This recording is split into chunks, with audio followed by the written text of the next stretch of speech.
rob so much power. Where the 8 speed and then the newer DCT, Yeah, much better. I gotta send you the video just so you can see it. Because just this so I can this see it. this thing was like it was pulling through the gears. It was a M5 DCT swap. I hope they put it on YouTube. I had it on my Facebook group, and I was just like, "There's no way." Yeah. Yeah. Share, copy. See, copy and share. I'm putting it on our discussions. That's fine. That's fine. Let me see. Yeah, I've seen this by Max ECU. Yeah. Yeah, yeah, made it way better. Yeah, yeah. You can either use Max ECU now, or you can use like Turbo Lambic doesn't really have DCT support, but you can use HCG, which I rather not. And then yeah, literally makes the car just that much more fun to I'm drive telling you, versus like if I find a S85 for cheap that only has like a rod bearing issue, I'm making a 72-degree block out of it. I don't care. I'm gonna find a way. I'm gonna do it, and I just want to hear it. Like if I ever find one. Right now, I'm experimenting with the Ferrari F140 head, but still, I definitely want to. If I could find a cheap enough engine, because for some reason they've gone back up in value. The engines they're like now $8,000, $9,000. I'm like, bro, like I remember with spun rod bearing motors were like 5. Like where's going on here? Luckily, I'm in Florida, so now I can find them a little cheaper, but still, it's crazy. But I get you. rather I just get you. The I'm gonna find the wreck. DCT is fast. I'm just gonna tell you my formula. I'm gonna find the wrecked M5. That's I'm gonna wild. get an E30. I'm gonna get an E30. Ooh, damn. That's gonna be I'm gonna put that in because E30s are so light. Two, that also the nostalgia E36. look. E36 and a light too. E36, yeah, I could do E36. I prefer E30 just because people it'd be unsuspecting and the hood will Yeah, but open up like that. If it's it could harder fit, to find. It's harder to find. super hard. I mean, now don't get me wrong. I think E30s have aged enough where like they're worth that premium now. You understand? Like Mm. they're worth the. That's a nice RCF. Let's open Facebook. That's Yeah, nice but for actually, eighty-five considering thousand the dollars, damage. I don't know, man. I mean, granted, it looks nice. It's like still timeless design, but still, I'm not a big fan of price. I don't like how some of these cars are priced nowadays, depending on whatever they throw Let's at it. see. Let's see if I can find a nice ether. Oh yeah, see, I'd find something like this right here, right? Non-running, This dude. non-running. Have to cut the firewall. You know what I mean? Shove that motor in it. Yeah, I mean, some this just for shits and giggles.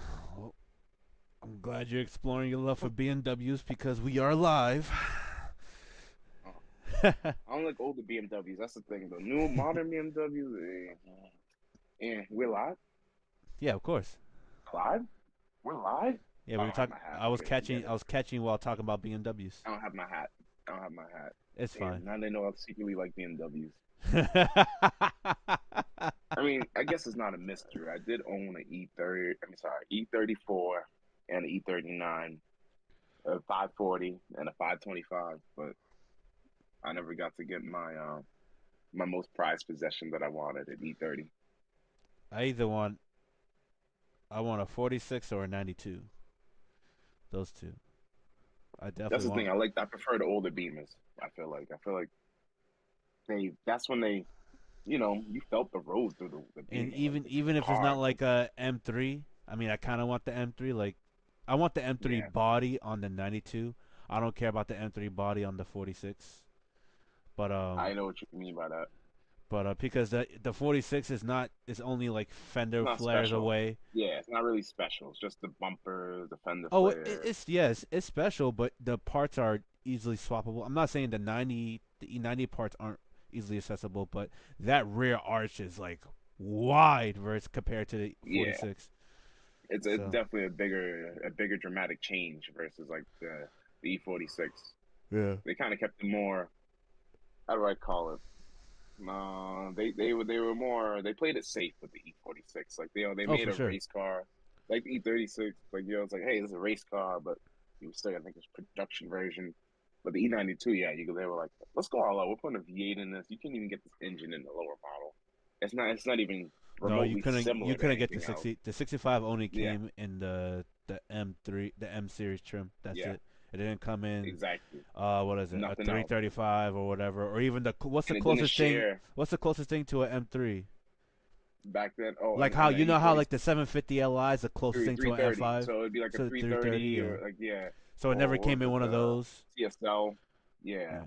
So it's like yeah. because the 750 Li, you still were able to get the like a twin turbo V8 A before V8, the yeah, M5. similar, but it wasn't the M motor, but exactly, Yeah, yeah, it's similar in a sense, you know. It's the N63 or whatever it's called, you yeah, know. versus the S63. Yeah, which is like you still get a twin turbo V8. It's just slightly different. Which whatever, Yeah, it is not as what it is. capable. Maybe not as capable, not as eager to go around the track. I mean, don't get me wrong, it's still BMW, it'll still go around the track, but I'm telling you, I'm gonna one's find track one of those. focused. I'm gonna find one of those S85s. I'm gonna be friends with an engineer, and I just want to design a different engine block for it and call it a day.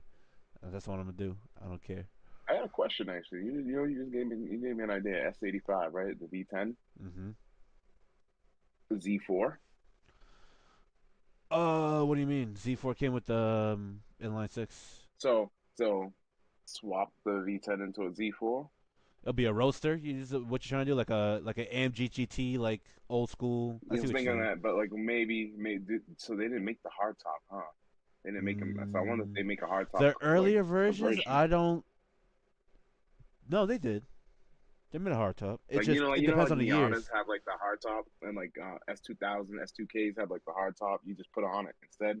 So that's different. So some years of the Z4s did actually come, it's an actual roof, not like a hard top where you slap the top on. It's an actual roof. But then there's some years Mm, Z4s actually came convertible or like a hard top convertible, something like that.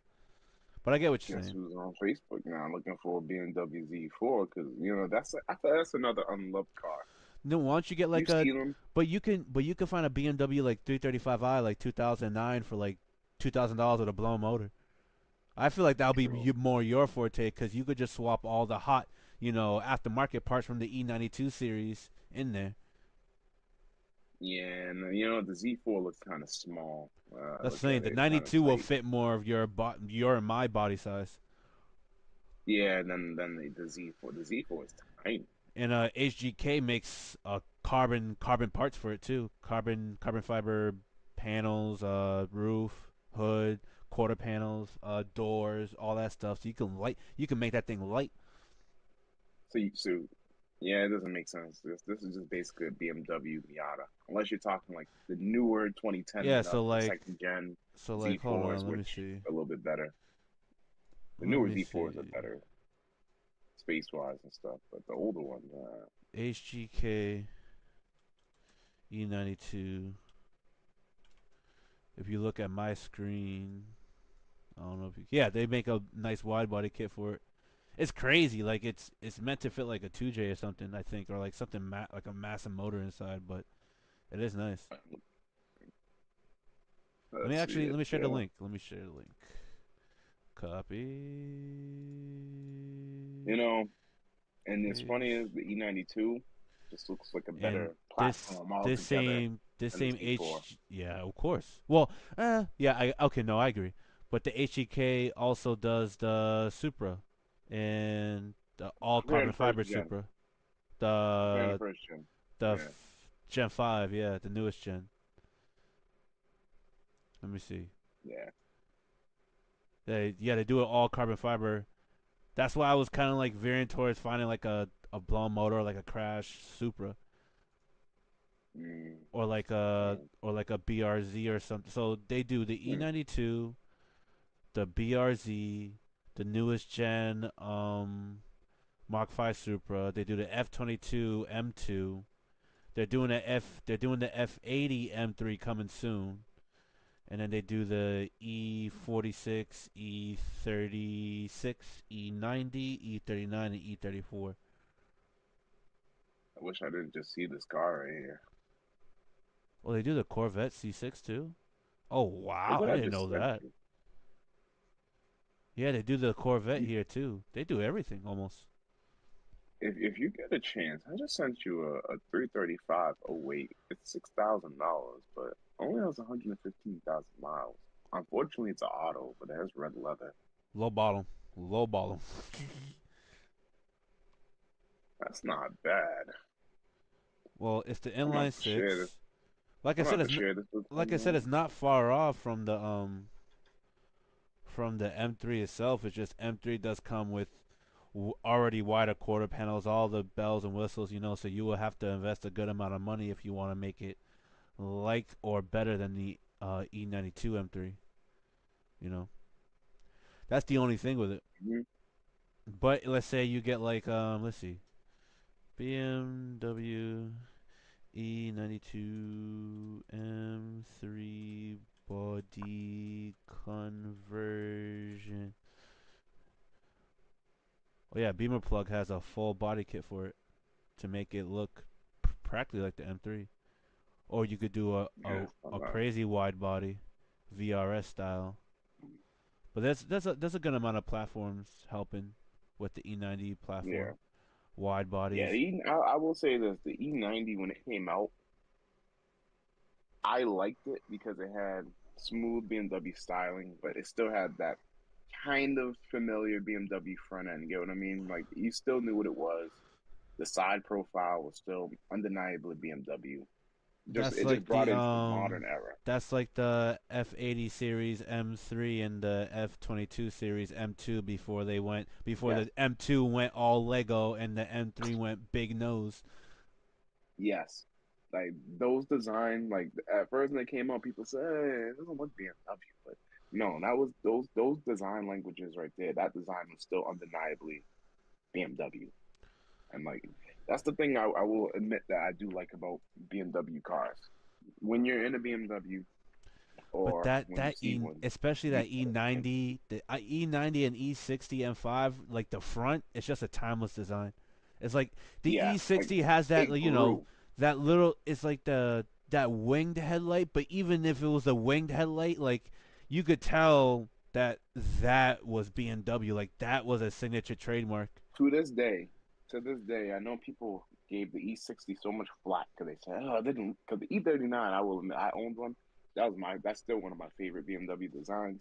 But Yeah, the E60 has also won me over when I first seen it. Just the headlight design, everything, to the point where I will say this: I still personally feel like Infinity copied the E60's headlight design, and I feel like a lot of cars in a have sense, copied that yeah, headlight yeah, they design have. because they have that. Like for me, that car is always screamed.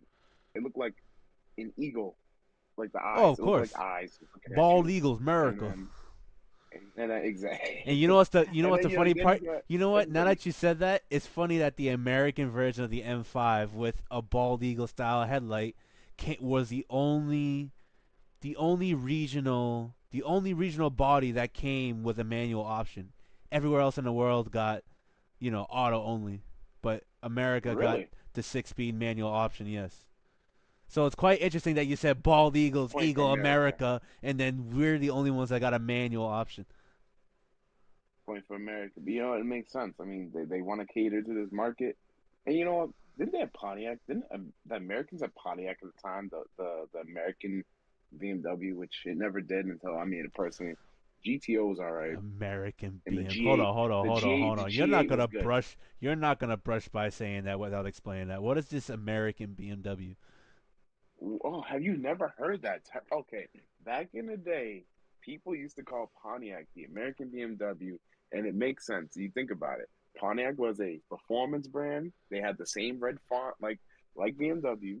They always had the nose, the two nostrils like BMW. They were the only two brands. They used to go back and forth, and literally BMW made better cars. Pontiac took whatever GM had and tried to make it into a performance offering, like Pontiac Grand Prix, GXPs, and GTPs. And then, like, literally, Americans would call this the American BMW because literally the styling. Then the G8 came out, finally gave them a real competitor. And then they I-C of course.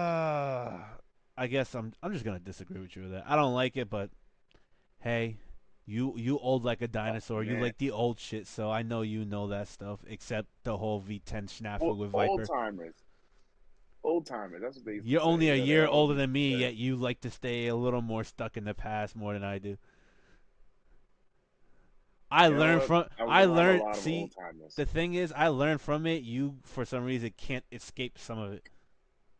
Nah, I learned from it too. I like modern technology. It's just it was history. You know what I mean? Like, Hey, if and like it's you funny. like the old so much that you forgot the Viper was really Italian. Nah, no. I got you. I got you. It's Italian design, American built, so therefore it's American. That's like the Home Depot tools when it's like, oh, it's designed in America, made with global components. I'll take it. I'll take it. I'll take it. I'll take it. If you know what, I'll take it. You know why I'll take it? Because at the end of the day, it still got touch and built by an American company. Right? Yes, it might. They might have said, "Hey, we need you to design this, but we're gonna build it." So yeah, I'm gonna call it. It's inter-Italian American. It's United Nations. It's American built, Hey, Italian instead of the red, white, and design, blue, it's green, white, and red. built by the red, white, and blue though. The greats, half Would I have assembled in never Mexico. would I have never Florence without the green, white, and red? I, I'll give it that. I'll give it that because you know what? We probably would have had a V8, but you know what? If Dodge had had their finances in Besides the order, joint efforts of World War II, that's the only time they came together and gave us a Halo car for the brand. A little bit of history hey, lesson for you. hey, it's still American built. That's True. all I gotta say.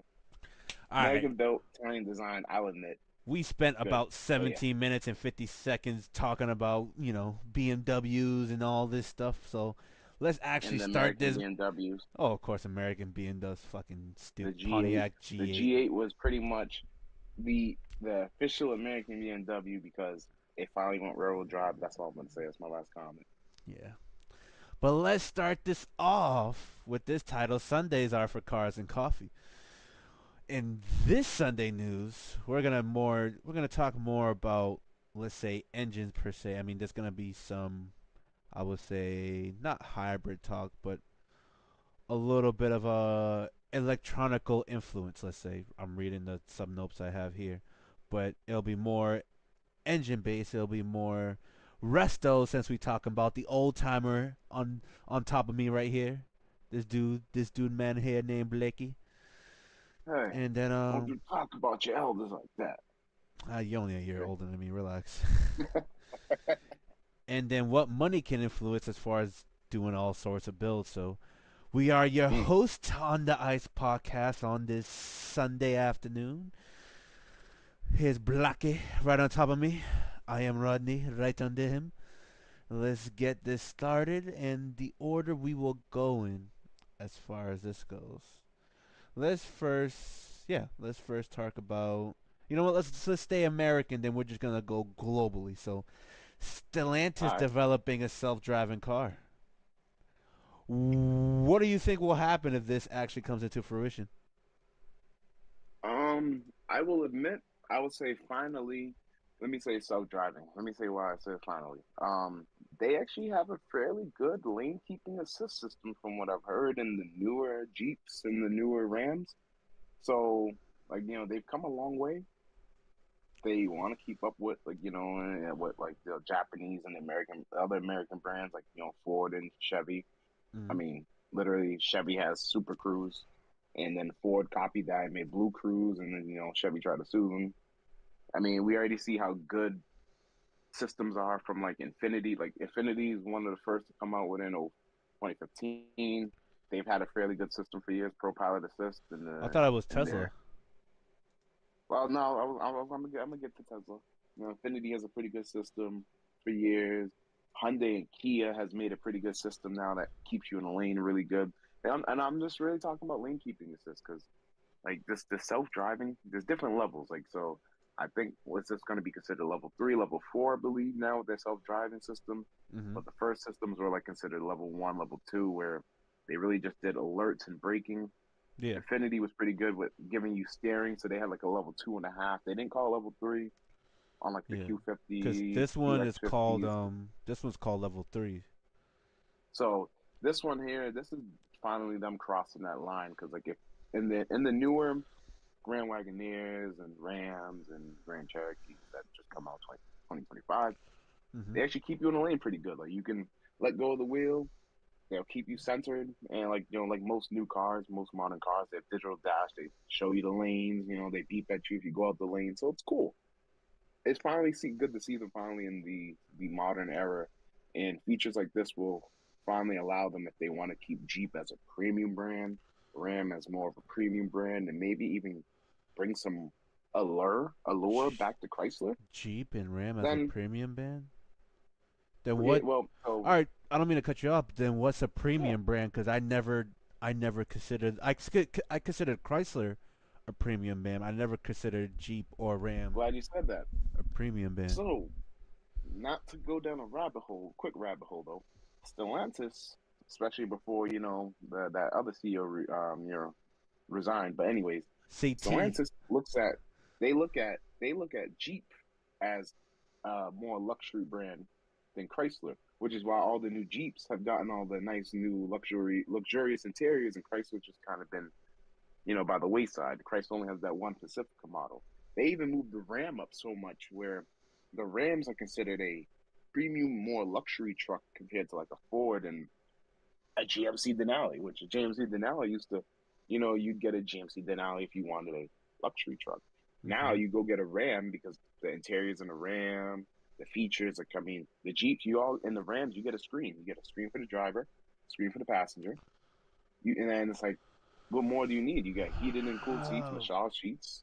And that I personally me personally, and but I get why there's a market for it. I personally don't like luxury trucks. I get luxury SUVs.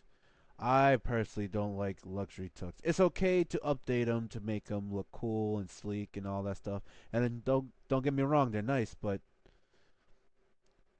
It's a truck. trucks, it's a truck.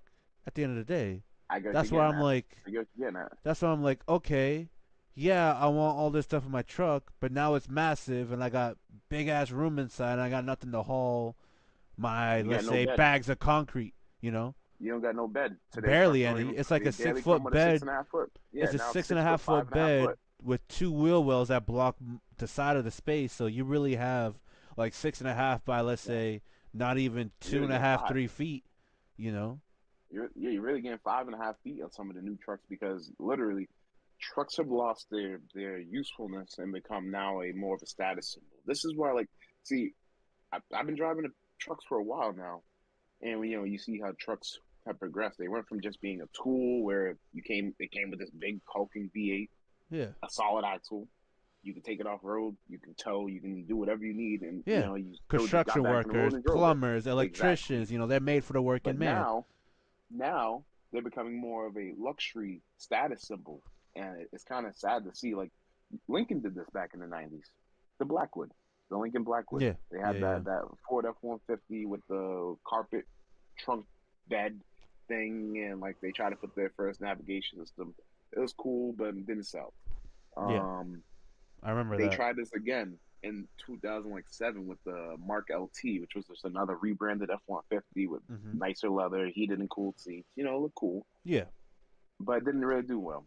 Cadillac, I think, succeeded though with their luxury truck. I still want one to this day, the Cadillac EXT. That was basically a Chevy Avalanche Yeah. with I'm leather about to say seats. that's an avalanche, but yeah, I get you. Yeah, just an Avalanche with leather seats. Pretty good.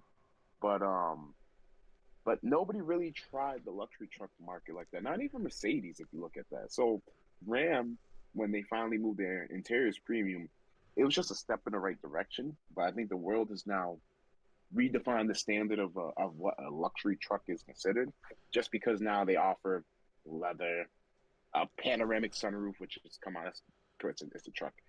Let's see, air suspension. You can press a button on your key fob and the Ram lowers itself. And that's Like but these, those are features that are gonna break. I get what you're gonna. I know. no, it's not I agree even with you. that. It's just like, why Why? is the term luxury going with truck? That's my problem. It's like, even still to this day, more the people that buy trucks are the working Ah, force versus I like, got you. your soccer mom and all this stuff that goes get I got groceries. you. That's why there's I got Escalades, you. your favorite I got you. Escalades That's and the see. Yukons. Listen, guess what? You just said it. You just said it. Why they consider it luxury trucks? Because for years, I know you know that old BMW commercial when they first came out with the X5 and they were roasting the Escalade because they were like the Escalade is just basically a Silverado, which they're not wrong. Yeah. I So forgot about that's why that. luxury trucks exist. So that's why. So they took the Escalade. America's glorified Escalade so much. And said this is a luxury car.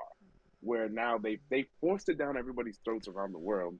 Where now even Mercedes, right, when they first made the M class and even BMW with the X5, they were SUVs, but like they were nice. They were like they took the same recipe from their cars and put it in an There were SUV, but luxury they SUVs were still more. with They were actual still more phones in them. like yeah, and they were still more. How do I call it? They still gave you a car like experience. Well, yeah, they still offered some light off roading capabilities. Where Hmm. the Americans literally just gave you a truck, put leather seats in it, put a clock in it, and say, "Hey, here's a luxury car," and coined the term. Let's just say that they coined the term luxury onto Okay. their Okay. SUVs and trucks. So Marketing. now, exactly. So now today, because of that marketing, it's taking the world by storm now, unfortunately. Now, yeah, they consider a Ram, which again, I would never have considered Ram a luxury truck, but here you have it today. Today, Ram now, because what's Fiat, I'm not saying Dodge, I'm saying Fiat and Stellantis in particular, Hmm. how they moved that interior quality up so much. It's to the point where even people with first gen Ram, second gen Ram, and third gen Rams are swapping in fourth and fifth gen interiors in seats into their older Rams. I'm one of them. I want to do that. That's something I Well, plan which on is doing. fine because it's nice and it's better upholstery, it's better materials because America's actually Way spending better. their money to update the Like cars well to be it's more not even a comfortable. plastic dash anymore. Like the second gen and third gen Rams had plastic dashboards that would just you literally would look at it and they would crack sometimes. Yeah, that Like wasn't it's good amazing. quality. They cheaped out, and that makes sense. But like the fourth gen Rams, I think is like the best middle ground because you get some amenities that with quality Hmm. materials, with quality Hmm. parts, but it's not that expensive. It's not that And it was flashy. still It's truck. it was still truck, but it had a modern S design. You wasn't Yeah. scared of scratching it because the material was so damn strong. You know what I'm saying? Now they Yeah. got to the point where it's luxury and like a truck's not a truck no more. It's just an SUV without the hatch. It's just a bed. That's the way I look at them now. You mean it's like taking a Range Rover off road and like just like how you see these people like, oh, I'm gonna go buy a Range Rover and it's like, okay, Range Rovers are very capable off road, but are you really gonna take your sub $100,000 vehicle off road and potentially get a scratch on a rock trail? Not really. That's Yeah, and that's what trucks are becoming and into. that's why I'm like, yo, I even when we talked about when the top three selling cars were all trucks, I think in 2016 or 2017, Yeah, the one of those Dodge 2 years. Ram, the Silverado, and Yeah, the F one and fifty. guess Yeah, and guess what helped them sell? Fleets, construction. Like the reason yeah. why they had so Those many the work sales models, was because they all went the work to truck someone who models. worked. They all went to a fleet or company, or some of them even went to Hmm. government, like police and all that stuff. But that's the reason why they were top three. Even if they excluded the police force and all that other stuff, they were still top three because construction, like that's where the Yeah, market falls. If you want them to sell like that again, you gotta like stay in that area. Don't go in my head. Don't yeah. go luxury because that's how you lose Now, sales. see, I will say they all did a good job at staying fleet, like Ford and Chevy especially. Rams too, because don't get me wrong, Ram did have I forget what they call it, the tradesmen or whatever they would call them, but like they did have some work models that were just literally plastic grill. Yeah, I mean, at one point they still were able to get the manual windows till they Windows, you still finally can. You still can. discontacted that. Okay, still can good. Okay. And like you got just the 5.7 Hemi, and like Ford, same thing. They got a work truck model. You got a 5.0, probably the best bang for your buck in my opinion. If I was gonna build a race car right now today, work truck Ford F-150 with a four wheel drive, Yeah, but or you can all even right. still get a 5.3 I Silverado. I get that. I get that you're saying work truck model, but the work truck model is an F-150 anyway. It's just a base F-150, or it's a base Dodge 15 Ram 1500, or it's a base See, Chevy 1500. Like I get it. There's I get what you work say. It's models sad. for fleets, but the It's work sad to say model that is now. just the 1.5. That's all it is. So Oh, you people know say what? work models when in reality I can go to a dealership and get an F-150 and I could call that a work model because all they do was, you know, convert Strip power it. windows and power seats to manual and that's it. Like, is that really what Yeah. makes a work model? That makes no sense to me. Fleet. See, yeah, that's what they consider fleet models for like for the companies like U-Haul But if and that's the case, I'm gonna rip my power windows and power seats out and make a manual. I'm gonna call it a work. Like that makes no sense. You know what I'm saying? You shouldn't make all it these doesn't make any models. sense. You shouldn't make all these models, all these trims, and if there's But nothing they crazy need it. different. They need it. You know why they need it? I know why they need it. Because some people would rather all day. I'm one of them. You'd rather be in the truck, and I think we finally hit the point where I might not want a Benz or even a Cadillac or something, but at Yeah, least if I could be in a truck and it's luxurious and I can still go off the road if I have to. Like let's say the end of the world. Like I feel like most of these people they just buy these luxury cars as a status symbol. I'm one of them. I will yeah, say that but the because when I was luxury, looking for a car, I was looking for an Escalade. I didn't get and an I Escalade. agree with you I in got a a lot of sense. Mercedes. Yeah, But now I see the like at first it's like I was really looking for these cars because they were SUVs. I mm-hmm. use my car like an SUV. I'd rather still take it off road if I could. But for the people who just want just the luxury and the look, I guess, and but the size and the capability, like the tow, potentially go off road, they have to. I get this newfound market because it's like what's that Brazilian F-250, the I know. Tropic Cruiser? Yeah, Trapper Cruiser. Yep, You know what I mean? that's Like, crazy. like You brought that up. I'm not gonna say everybody is like a car. Yeah, I'm not gonna say Jesus Christ. Americans are like the cartel or anything. I'm not saying sorry Brazil, sorry Mexico. But all I'm saying is, it seems like more and more people do want that capability of a vehicle that's kind of more robust while still giving them creature comforts of a luxury car. But now it's I going to guess. the class of all luxury, and now we're probably gonna see their new level 3 Stellantis driving function. Yes. Because that's exactly what it's called. It's Yes. called STLA Auto Drive 1.0. The new Yes. hands-free system only works at 37 miles Oh, an hour, which is interesting. But they wait, what? also say that it's not scheduled to go in the market for now. Wait. Timeout. Come on. I'll read that one more time for you. It's called STLA Auto Drive 1.0. The new hands-free system only works up to 37 miles an hour, but Stellantis confirms it is not scheduled to go on the market for now. They unveiled a new hands-free driving system that says would allow users to watch movies, read emails, or confront the cold grip of reality while staring into the dark abyss that is the universe. Dot dot dot. Assuming, of course, that you're driving under 37 miles an hour. You also need to make sure you don't get too lost in your reality check because even vehicles with SAE level 3 autonomous driving ratings might ask you to take control back. Stellantis fittingly calls the new system STLA AutoDrive 1.0. With the speed cap at 37 mph, the system is designed for commuters in dense urban areas that often experience bumper to bumper traffic. It will apparently work in low light and night conditions and even in poor weather. I got three more paragraphs, but I just want to get your take on it before I continue. Why would they even announce this garbage? The Okay, sorry, sorry, STLA sorry, sorry, 1.0. sorry, sorry, sorry, sorry, sorry, sorry. Let me rephrase that. Step in the right direction. 37 miles per hour. Don't even release your system. Mercedes, Infiniti, Kia, and Hyundai Genesis, Ford, Chevy. They all have pedestrian detection, Mm-hmm. which means like I was driving in New York. My car's a 2015. Somebody was about to cross into the sidewalk. My car said, beep, beep, beep. I don't need to go just 37 miles per hour. Yes, I might not have the steering, but my car will brake itself at any speed.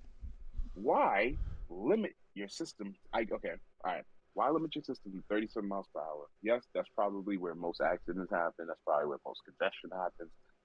They should have just called it, hey, we unveiled a new stop and go system for when you're in heavy traffic, not self driving. I'd call it the heavy traffic system at that point because 37 miles per hour, you're not really going anywhere. I mean, most U.S. roads are 40 miles per hour or 50, 45, 50. So you mean to tell me if I'm going 45, 50, I don't have hands driving? All right, that's my rant. My rant's over.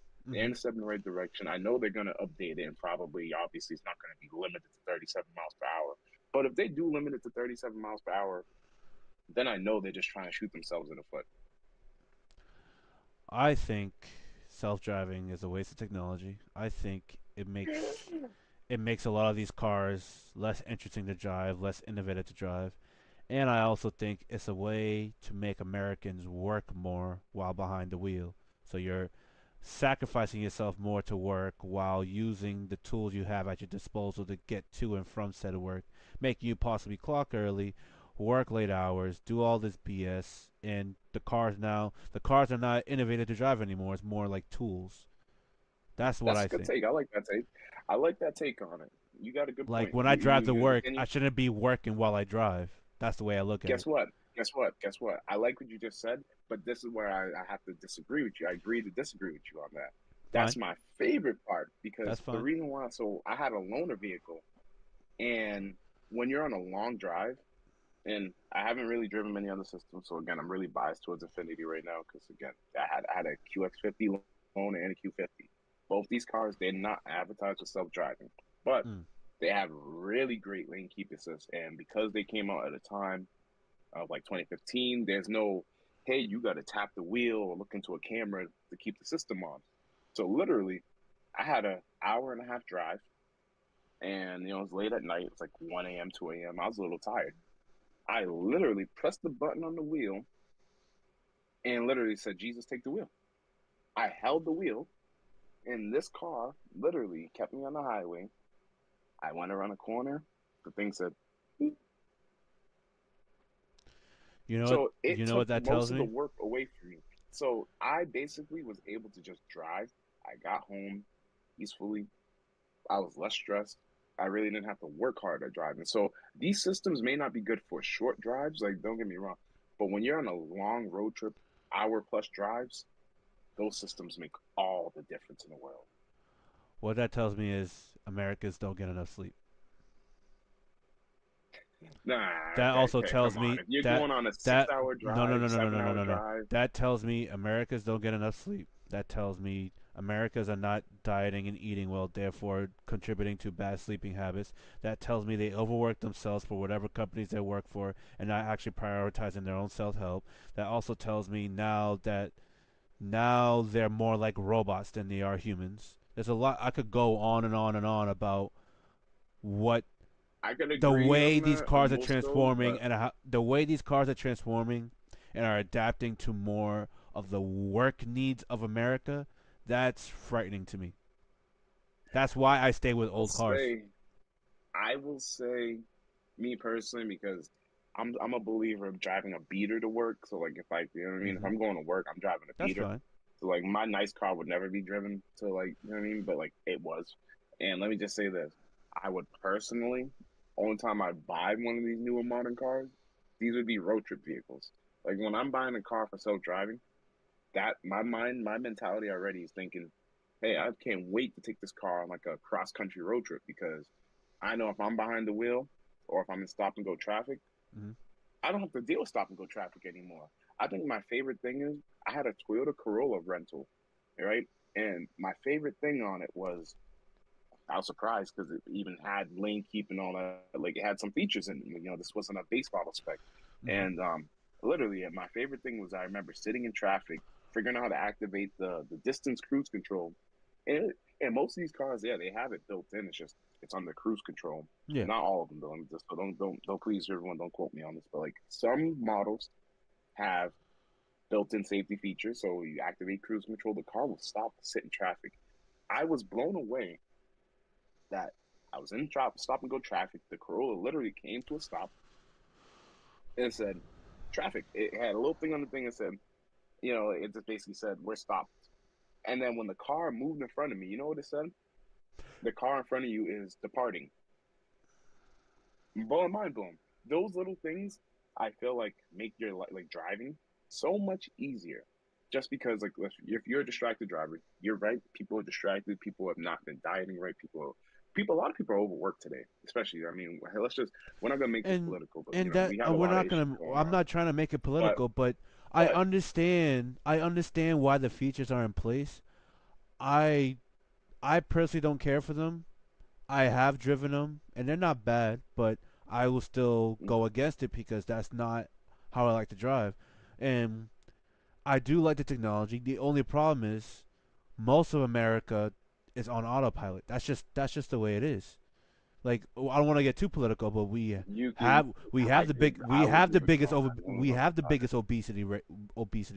We have the biggest suicide rate. We have the biggest homicide rate. Like it's just it's we have the biggest liability as far as drugs. We have some of the biggest contracts with the most amount of bullshit. We have some of the I know worst what you don't taxes like the other than. most about it. Sorry to cut you off. You don't Go like ahead. the Go most ahead. is because they're taking away the fact that people need to think while they're driving, and But we're that's gonna the have more problem. people. We're gonna That's have the more people that problem. are not gonna know how to drive. I know what you're saying.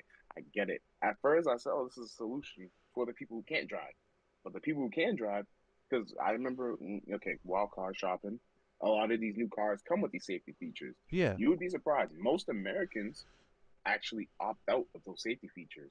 I mean, now, granted, a lot of them looking back, they regret it because it actually made their car's value higher because safety features, insurance companies like it, and look, like I Yeah, said, but I then just we're because I see the I don't mean to cut you pros and off, but we're cons of going back to that.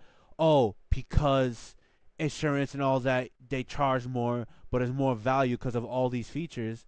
corporate Okay, America. it can be value because of more of these features, but people forget or they don't know. Let's say I want to say they forget, they just don't know. Which I don't know. They're not supposed to read everything they're supposed to read. But as soon as something electronic like this mouse comes out, let's say it's released today, at 2:51 in the afternoon. 2:52 is old news. It's old technology. That's how electronics get outdated like this. So let's say you own a car with all these safety features, and it's on a lease for 3 years. Let's say you want to finance it or you want to trade it, whatever it may be. You're 3 years old, out on old technology, and something else is already new and implemented. In the like that's 365 times. That's 720, 10, like 1,090 days, let's say, like this gone. It's See, like I get I, it because of insurance and corporate America and all this other BS. Like I understand why they will value that higher because they want money. At the end of the day, we're in a capitalistic society where everything's privatized. I can get it in that sense. It's annoying to deal with, but I get it. The problem is this doesn't benefit Americans. Like you say, most Americans don't choose these safety features. I actually will go against that. I will say it's a 50-50. It's more of a 50-50 now it now is. more than ever. Now it is. It's not Yeah, most now it is. America's. When I was car shopping, that was 2017, 2018. Hmm. It was still like frowned upon by most Americans. Like I will tell you this only because the Infinity dealership, most Infinities had safety features like this. Like I'm gonna send you my And favorite you said video again 2017, of the right? 250. Yeah, and like this was all the start and inception. And the only thing I do want to say too, I want to read disagree with you on that too, with the whole thing of outdated technology. Because for years I said the same thing. I said, man, my car is gonna be old. There's gonna be cars that have way better stopping technology and stuff like that. And I will be honest, out of all the 200,000 miles I've been driving my car, that system has not failed me once or let me I'm down, not saying and it's I'm not worked. saying the system will fail. I'm saying the system is old. I never said it will fail. If you No, bulletproof a that's what I system, mean. It's old, but it still works, and I kind of then like, and I like think it works better than some newer systems. the older it gets, it might possibly fail. But I'm not saying is Yeah, I'm not saying that it's gonna just because it it's failed on just him, outdated. I get what you're it's gonna saying. fail on It's you. outdated. Yeah, it's Like there's inevitably newer gonna fail. technology that's It better. That might like there's it might technology last now that can, longer, but it's inevitably yeah, gonna fail. It just hasn't failed on you, and the technology, like I said, it's old. Regardless of yeah, your it's car old. could have Like no came matter out, what I say, yeah, your car could have came out in 2022. In 2025, that's old. I'm sorry. it's still old. No, you're absolutely right because they still made the same car with the same just the just the braking system in Yeah. 2024. And although it works, it is an old system. I will say this though, only like I said, for just from owning it, because at first I really didn't see the value of it. But after daily driving with it every day, Yeah, change there your are times perception. where these system, yeah, it definitely has won me over. Like there's times, people can't drive, so you're driving, you're going the speed limit, you're doing the normal speed. Someone gets in front of you and just slams on the brakes. My favorite thing so far is the fact that my car will say, "Hey, this person's slowing down." Like you're seeing them slow down. You're already getting ready to hit the brake. My car's already like, nope, slow Well down. then, Like it's already adjusted the speed. So like these systems, although at first I would say they didn't really have a value or benefit, especially towards Americans, I'm lagging. they have they have really won like I think people over. I see the beast right there. But yeah, they've really won people over time because like literally they've saved lives more than ever now. Like at first it was one of those things where it's like, it's just a gimmick marketing. They're just trying to sell us another feature. Mm. But I think what I want to touch on what you said by it's like making people lazy. It's zombifying people. So I know what you're saying. People who buy Teslas, I'm gonna say this, like I'm gonna say complete self-driving cars, like a Tesla, right? Pretty much. That's my issue. My issue with those cars are when they're complete self-driving is the fact that yeah, a computer can But take over your input. There's no like if it doesn't have an actual steering shaft column that links it the wheel to the steering wheel to the wheels, that's when I have a problem because literally yes, all it takes is a computer or something to go wrong or someone to hack your car, like because that means we'll be getting into that age. And then now what your car is going to say, hey guys, you're not going to the fair anymore. We're going to the goddamn we're we're going going to the to the dealership fishing because you dock. gotta Yeah, fix yeah, this part. You yeah, have no other choice. You gotta yeah. Oh, cough hey, up your this car's on a money. subscription, or your car's on a subscription now. Hey, guess what? You didn't make your payment this month for your subscription. Nah, your Yeah, car's because now going you're back to the sounding like the dealership. IRS or a landlord or whatever it may be. You got to pay the bill, So and that's I just agree another with you on annoying that. expense. So And like I especially, like that's why I like level one, level two systems. and let me, I'm gonna cut. Oh well, you already just stopped talking. I was gonna say let me cut you off real quick, Are you good? but that's the main issue because of all the EV bullshit. Because we're supposed to mainly like everyone's like, oh, we gotta go EV and all this stuff. Like this is gonna be an Mm-hmm. ongoing pragmatic issue to the point where these cars are just tools. Yes, That's why I, like I agree. and like I agree. although I get what I will say is if these systems are implemented, that motherfucker better be handicapped. No offense against handicapped people whatsoever. If you losing a leg and all that shit, if whatever it may be, Yeah, I'm not trying to offend you in any way.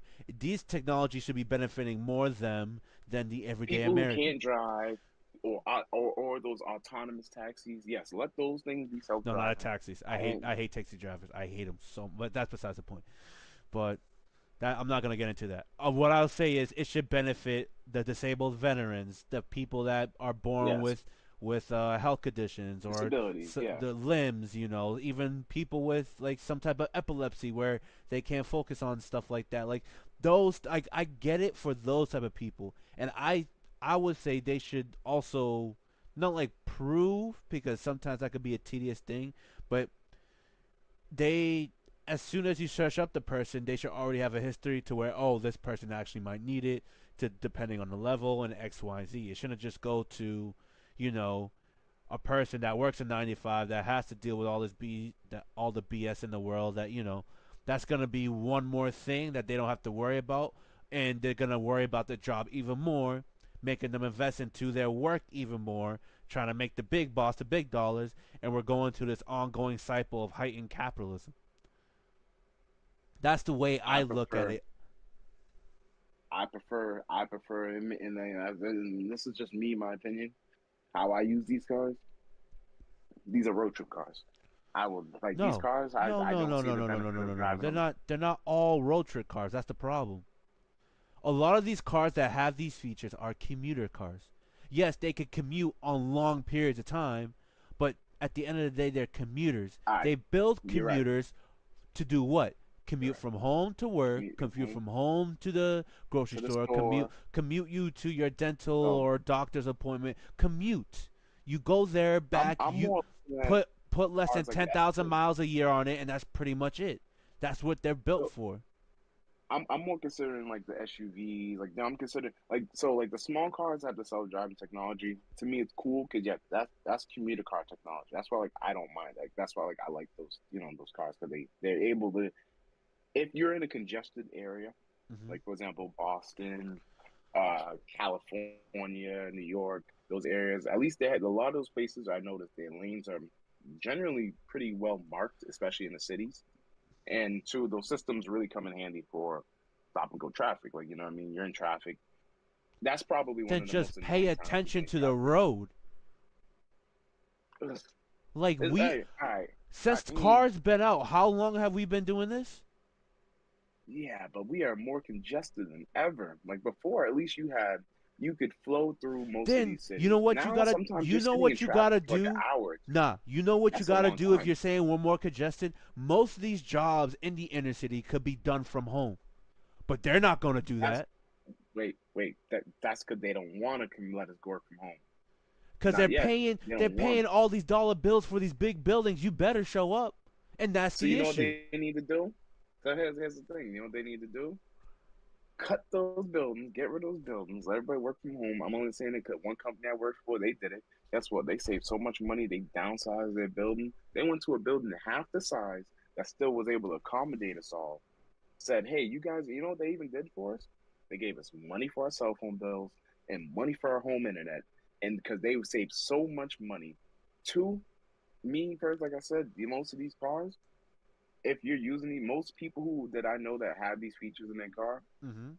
they don't use it for stop and go traffic or while they're driving to work, but Yeah, they most of the time you use it for a long drive. And that's the common thing that I've noticed with most people. Most people will actually turn off these safety features. Because, like for example, I'm not incriminating myself, but if I am driving a little bit more spiritedly, the safety feature actually gets in your way because I could be going at a higher rate of speed, and that safety feature is like slow down. You know what I mean? Instantly. Like I'll be going at higher rate of speed. It'll see a car. It'll slow me down. yeah, So most of the but time it's off. But if I'm on a long commute, or if I am in stop and go traffic, I have but to use you it. gotta. The All reason right, why I have to use it, it just makes your life Blake. that much easier. Here's what I'll counter with that. Out of Hmm. out of the amount of Americans that are American or in America, I don't know how many Americans are in America by the numbers. What percentage you think are taking road trips or 2 hour commutes? What percentage? Seriously, Well, you are probably the only example, but most people that are in the city work in the city. So I'm asking you this: what percentage of Americans take long commutes for or road trips for, let's say, jobs, groceries, anything? I'm gonna say 30% You know what? on a whim. Let me I'm search gonna this go. up. I'm gonna go on a whim. I'm gonna say I'm gonna let you search it. I'm gonna go on a whim to say 30%. And the reason why is 'cause I know it's dropped. Cause most people that I know have moved closer to the cities to be closer to work. I still think that's a dumb thing to do because why would I want to be closer to my job? It's my life. I don't work. My life isn't my work. But that's just me. But I feel like most people do not take as many road trips, not only because they can't afford the cars like back in the day, where like most cars back then were All just right, big here we boats you go. could get on the road. Here we go. And I'm gonna cut you off now. go ahead. 2021, 7.7%. 2022, 8.5%. 2023, 8.9%. Less than 10% commute one way of at least 60 minutes. Of at least. So bare minimum 60 minutes. 8.9% of U.S. workers have a one way commute. So 2 hours average there and back to work. And that's just work every day. How many percentage? 8.9% one way commute, 60 minutes. So from to work and back from work is at In the least top 10%. is at least 2 hours, Top 8.9%. 10. But that's just Top 10. work, and you know, you know what? Most of them don't. I know most of them probably don't go far from their How house many? after that. That's You know just what? work. You know what? I'll do this. How many Americans Road trip? are white collar workers? 93 million. Now let's do blue. We've lost a lot of blue collar workers. I'm just going to say that. So I expect that number to be lower than it should. than you expect. It's 13.9% in I expect that number to in drop. 2018. So that's not even the most recent number. But I'm gonna say I expect that number to drop even more. From what I've known, a lot of these trade workers and blue collar workers haven't really been 70 going in, so and a lot more white seven collar workers 70 million versus 93 versus million. So 93 it's about million white collar workers. so So so there's yeah. So all right. that's what I So expected. now So it's about now 40% blue collar we got and more. 60% white collar, We got, let's say, over roughly. over a quarter or 33% more of white collar workers than blue collar workers, and I guarantee you most of those white collar workers that don't need to be in these buildings are the reason why we have the 8.9% 1 hour commutes, 1 hour one way commutes. Yes, you're absolutely right. Because And that I didn't have but to always go into the office, and I usually drive. I would drive like roughly an hour and a half sometimes. Blake, I guarantee you, if you make all these white collar workers, most of them at least, work from home, that 8.9 will drop to 2. So absolutely, If not probably more. It'd probably be less than 1% because the people that actually absolutely. have to work with their hands somewhere else to do buildings, cars, like when I was doing natural gas, when I was doing gas Hmm. meters, even when I'm working on cars, when I'm doing anything, I have to go and actually do the physical task. Versus Yeah, you us, actually have to how be we're there. doing this podcast, I'm on the computer. That's an issue. And But that's why I don't like but all these self-driving features because you're just making more bullshit come out of the workworks. You're making Americans less healthy. You're making Americans more lenient on these systems, and they're I not engaging. They can't I think you for know what? themselves. They only think about the Still gotta job because you got to pay the bills, and that's the unfortunate part of a lot of these technologies. Go ahead. I'll time out. I'll come stop on, there. You go ahead. come on. I'm only gonna say this because again, I'm only saying this because Nissan was one of the first to do it. They came up with their autonomous self-driving system in Japan first, and Europe, even Mercedes has their little self-driving features that they've tested in Europe on the European roads. So most of them, I'm I gonna can't let really you say it's finish. just Hold on a American. second. I'm gonna let This you is really, finish. Let me yeah, let go you ahead. finish. I'll let you finish.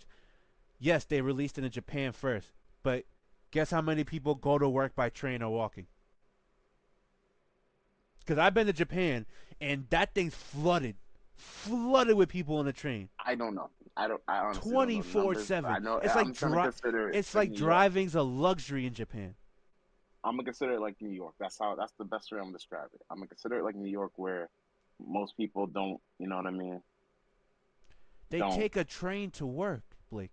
They're organized. I think the report was more than 10 million people a day commute to work. wait. I like that, but see, this is America. See, we all want to own a car. You know what I mean? Some people can't because they live in like New York, California, Boston, in the city. They can't own a car. Like you know what I mean? It's not feasible. It's not smart. It's not economical. It doesn't make sense. And everything is close by to them. Yeah. But specifically, when I say these again, these self-driving features, Go ahead. Go ahead. right? Most of them, when they have come out, in my opinion, have come out for long distance commute. That is why even in GM's, like, so I mean, let me use Super Cruise for example, right? Hmm. In their thing, they only marked highways in the U.S. so far. They didn't mark, you know, Inner city Main streets. Street of like Yeah. Okay. Boston. Yeah, they marked mostly highways. So most of these systems, when they came out, are for long drives. Like when I first took my car to New York, I shit you not, that same day, someone cut me off, and literally the first time I ever experienced the panic brake, where the car instantly pressurized the brake system and literally stopped instantly. Someone cut me off, slammed on the brakes, my car said, and again after that, I said I understand because it protects you not from only yourself but from some of the other idiotic drivers that are on the road. So that's kind of why I'm a little bit more biased towards these systems because as you can see, we've seen a lot of more recently people who can't drive. They're driving down one ways, like they're driving down the wrong way. We have people stopping in the middle of the road, But things of that that's nature. driving standards. That's what you teach at school. That means our education has to get better. Again, America is failing as far as individualism. Individually, we're ass right now. That's what I'm I trying get to what you're tell you. saying. Like I Will I say I get the get it. I get it. technology aspect, and I appreciate that they are trying to get as advanced as possible. I get that. The problem is how much of the mass is being lenient, or they need these Dependent on the systems. technology? You mean they become dependent on it Yes, instead of they need actually having a this. brain? They're I was leaning gonna say on I it. understand what you're getting. I get what you. I understand. Some. That's why I said some people might need this technology. It's not good to say, like, but the people who can drive and who have Yeah, common sense, cause, they don't need the cause systems. Like, yeah, like well, you. most likely, most time we turn it off. Like, you get in Mhm. your car. Like, I get in my car, I'm driving sometimes. It's off. But like if I get in stop and go traffic or you know what I mean, I'm feeling like okay, I'm feeling a little lazier on that day. I'll turn it on because then I know like it actually gives me one pedal driving. I don't have an EV. I got a big SUV, but literally I No, can pretty much drive with one and I pedal for most of the day. and I get it in that That's good. sense. I But get it in that other sense. people Don't to get me depend wrong. on it, yes, you're right. If they depend on it, they don't know how to drive. They can't think. Like basically, you know, I know what you But don't like is slowly making people stop thinking. So when they're driving, they're not going to be exactly, thinking, and then what's exactly. going to happen is they're gonna forget how to drive, and then eventually, yes, we're going to have this whole thing, a system where everybody's car is autonomous. There's not even a goddamn steering wheel. Watch, like we already see how Teslas only have one screen. So watch, they already gave us a yoke. They already cut off half the steering wheel. All they need to do is now cut off the other bottom. Then we only have 50% of a wheel, and then what? Eventually, we won't have a wheel. Oh Like, man. so And I know what you're saying. like I see the benefit of it, and I see the bad of it too. so to go back to your story of how about a person cut you off, that's bad driving. Yes, that's terrible driving. So And that's what if I'm I wasn't saying. paying attention, I would have gotten in an accident. But I was already paying attention. Then plus the system was like, "Hey, now I got you." The system was like, "Watch this," and then literally said, "Beep, beep." And I'm like, I had Yeah, six but people in the you car. but what That's what made it more I know funny. you're paid attention, but you should also be reactive in a sense. Exactly. But see, but the thing is, what I'm trying to get at is the system. Sometimes even your human reaction, you're reacting, and I still would have reacted in time. But these systems sometimes they're just that much faster. But It's you that much. I understand they're faster, but that also comes with a lack of awareness. Is what I think. Because Like, people cut me off all the time, and I catch it like, because I don't have all these features, so I catch them in the corner of my eye. I just slow down, and once they brake check me, I already have enough time to brake. Boom, done. Because I'm just man, aware, and that's the issue. Because well, the not only do I have beauty, to drive straight, I have to make sure no one hits me around me. I check my mirrors well, every so the often. beauty of this is, I do the same thing. But the beauty of this is, guess what? Imagine if you didn't have to all the time. Like, imagine all you have to do now instead of having to react as well and hit the brakes. All you have to do is look around and you know that in the back, and you already know that. Hey, guess what? My car, like for example, and this is just gonna be another thing I'm highlighting about safety features. I don't have to hit the brake as hard as most people now because my car is already preemptively determining the stopping distance, and then you hear it has a brake booster I and don't it want that. boosts the brake. So it's like all you hear is, and then I literally, so instead of me having to hit the brake this much, guess what? I don't have to hit the brake like this, and then the car stops because it already determined the distance and it said, hey, and this might seem stupid, but it pushes the gas pedal back. So guess what? My foot's on the gas. It says, and all I gotta do, I just gotta do personally that. don't like it, but I get it.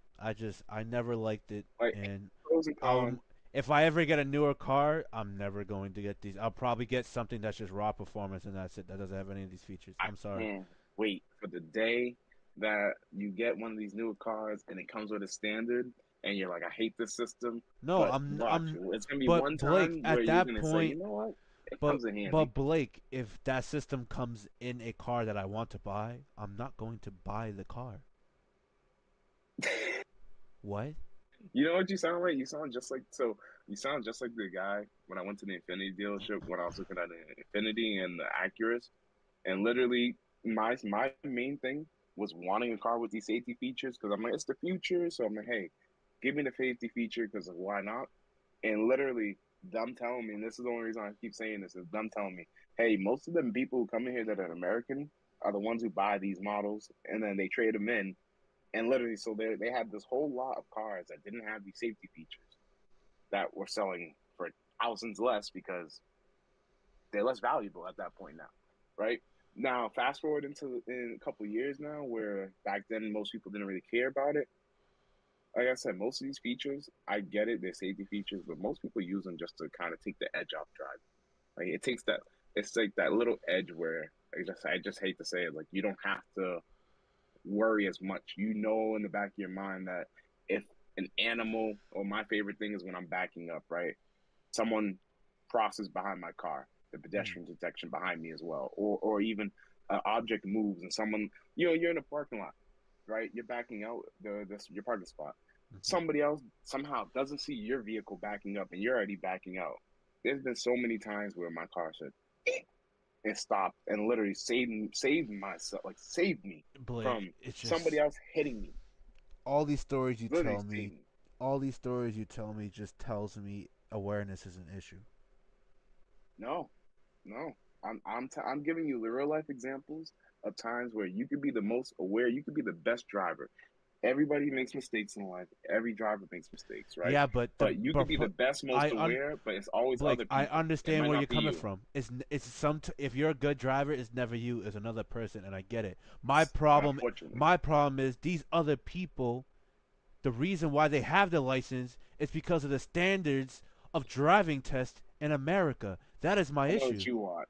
I don't get me started. I could get started on yes. I feel like they should do a yearly driving test, like you know what I mean, or even like hell, give do a 6 month monthly test. Like do every 6 month. Hey, you need to go get Because recertified. these People insu- might hate it, but guess what? We got so many people who can't drive on the because road that why do I have to be scared to drive my capitalism nice car? capitalism runs America. All these insurances are privatized.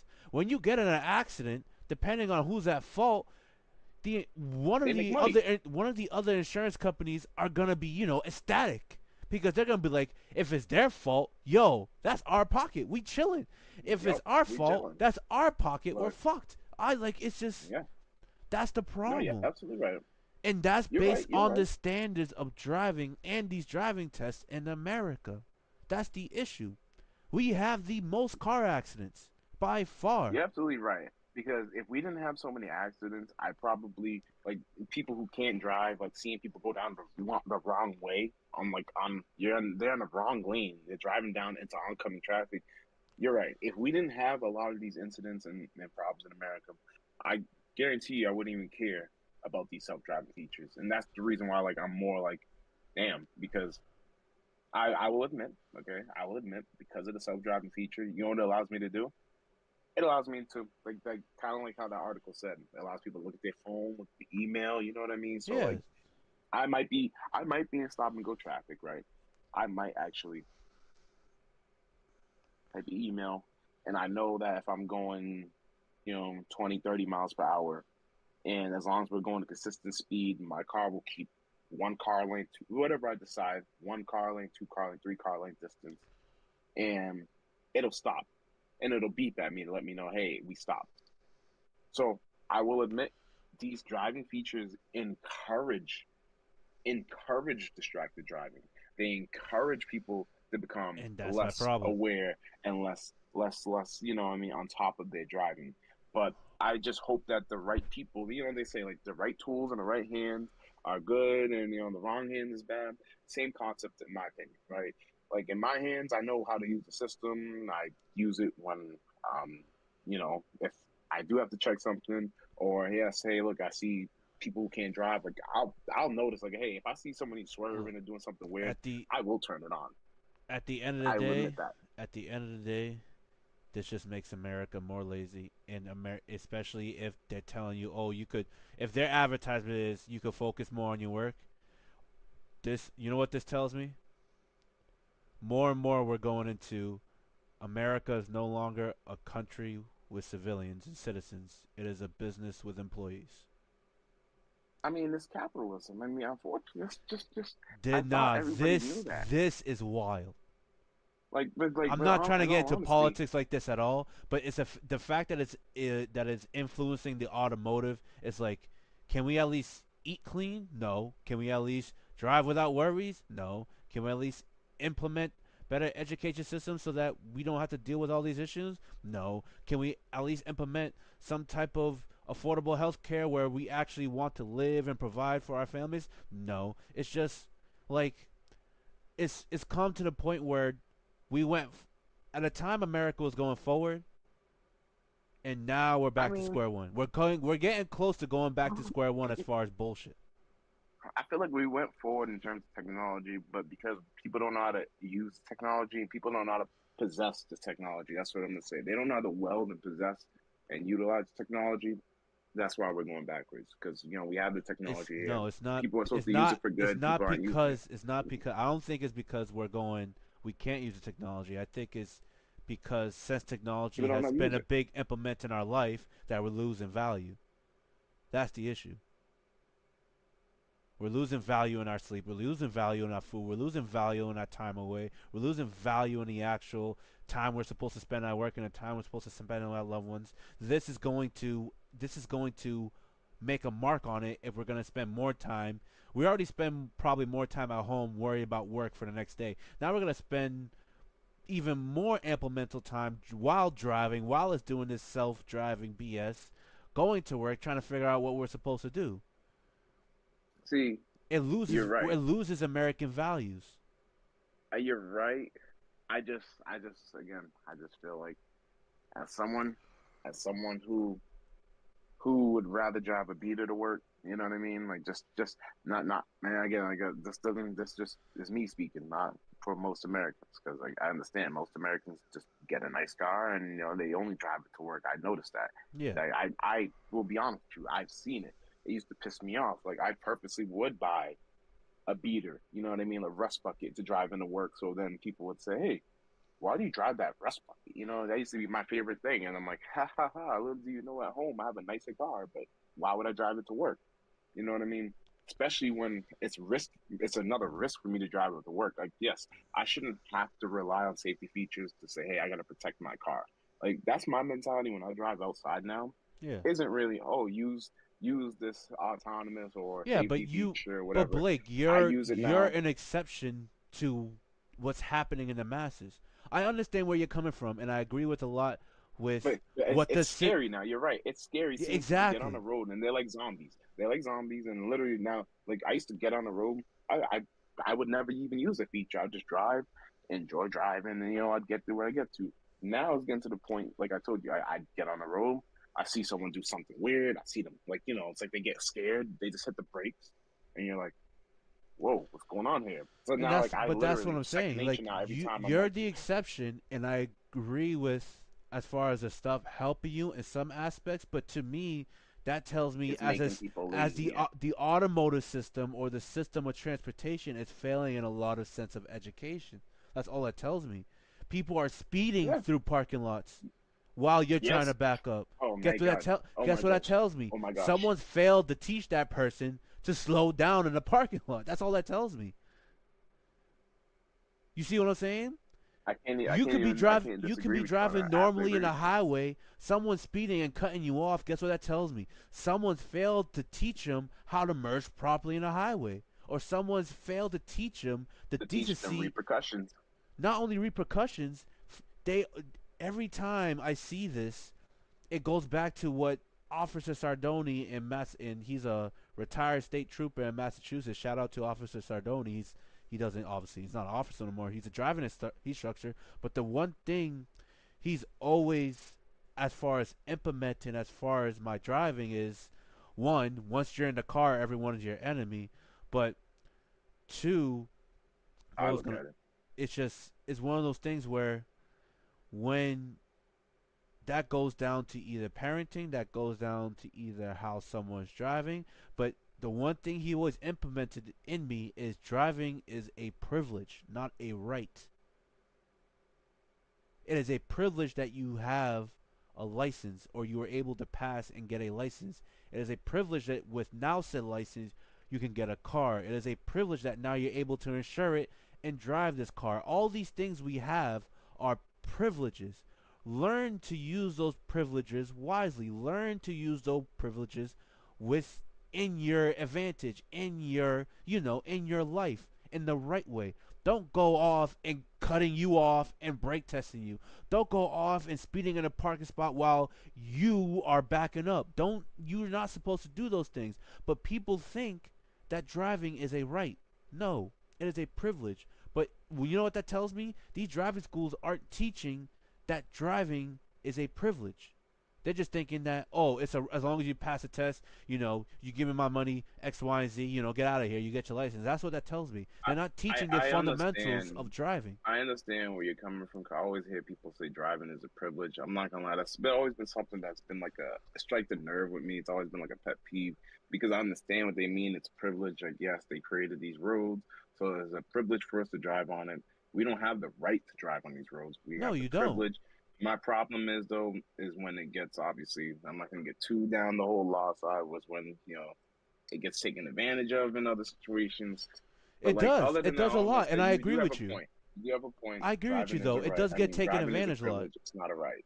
Yeah. You have to pass a test, which is good. You know what I mean? But I feel like because again, it's capitalistic in a way. Like we know how America is. It's turned now. They've let people think it's a right. You know what I mean?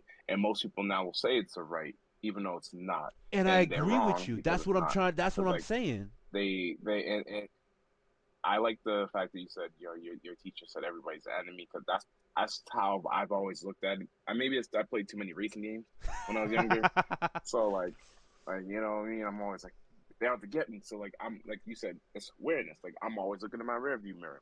Shout out to the racing games. You know what I mean? You're always like, hey, who's behind me? Who's behind me? Yeah, you ain't pass me. You ain't pass me. And then, Yeah. so like, and I think with a lot of good drivers, yes, they are more aware. They're able to see things and look ahead. Like you see those videos online, just not to go down the whole rabbit hole. You see people they crash. You're like, Yeah. dude, you had so much time to To brake or even react. swerve around that and react, but you didn't. You just like, it's like, are you really? Okay, this is how I picture them, and I'm sorry, but I picture them just driving like this. Oh man. But like, so I'm sorry, sorry, sorry. No, but But Blake, anyways, I agree that's the way with I look you. at it. But Like I agree they're with not paying you. attention. So I agree with what you're saying too. Like these features, they're making people they're taking away from the driving that people need to learn. Like they're taking away from the basics. Okay, like I understand the features to help us in like parking lots and stuff like that, but like yes, it's taking away from the basics of driving that people are gonna the Yeah. fundamentals that people are gonna start forgetting. Like oh, like are we getting to the point now? I always joked around and said, because Stellantis toyed with this. I mean, a lot of car companies toyed with this, like the over-the-air updates. I Hmm. know we've been ranting about this for a while, but like most of these new cars now, they have like stop signs, like they can detect the stop sign. So Yeah. I'm thinking in my mind, what's the next thing now? Are these cars just now going to automatically, when they see a stop sign, start stopping? Because you see it, just like you said, the driving system seems to have failed a lot of people, where we see people running through stoplights and red lights because they think they have the right to ride on the road versus a privilege where they have to respect the rules. Exactly.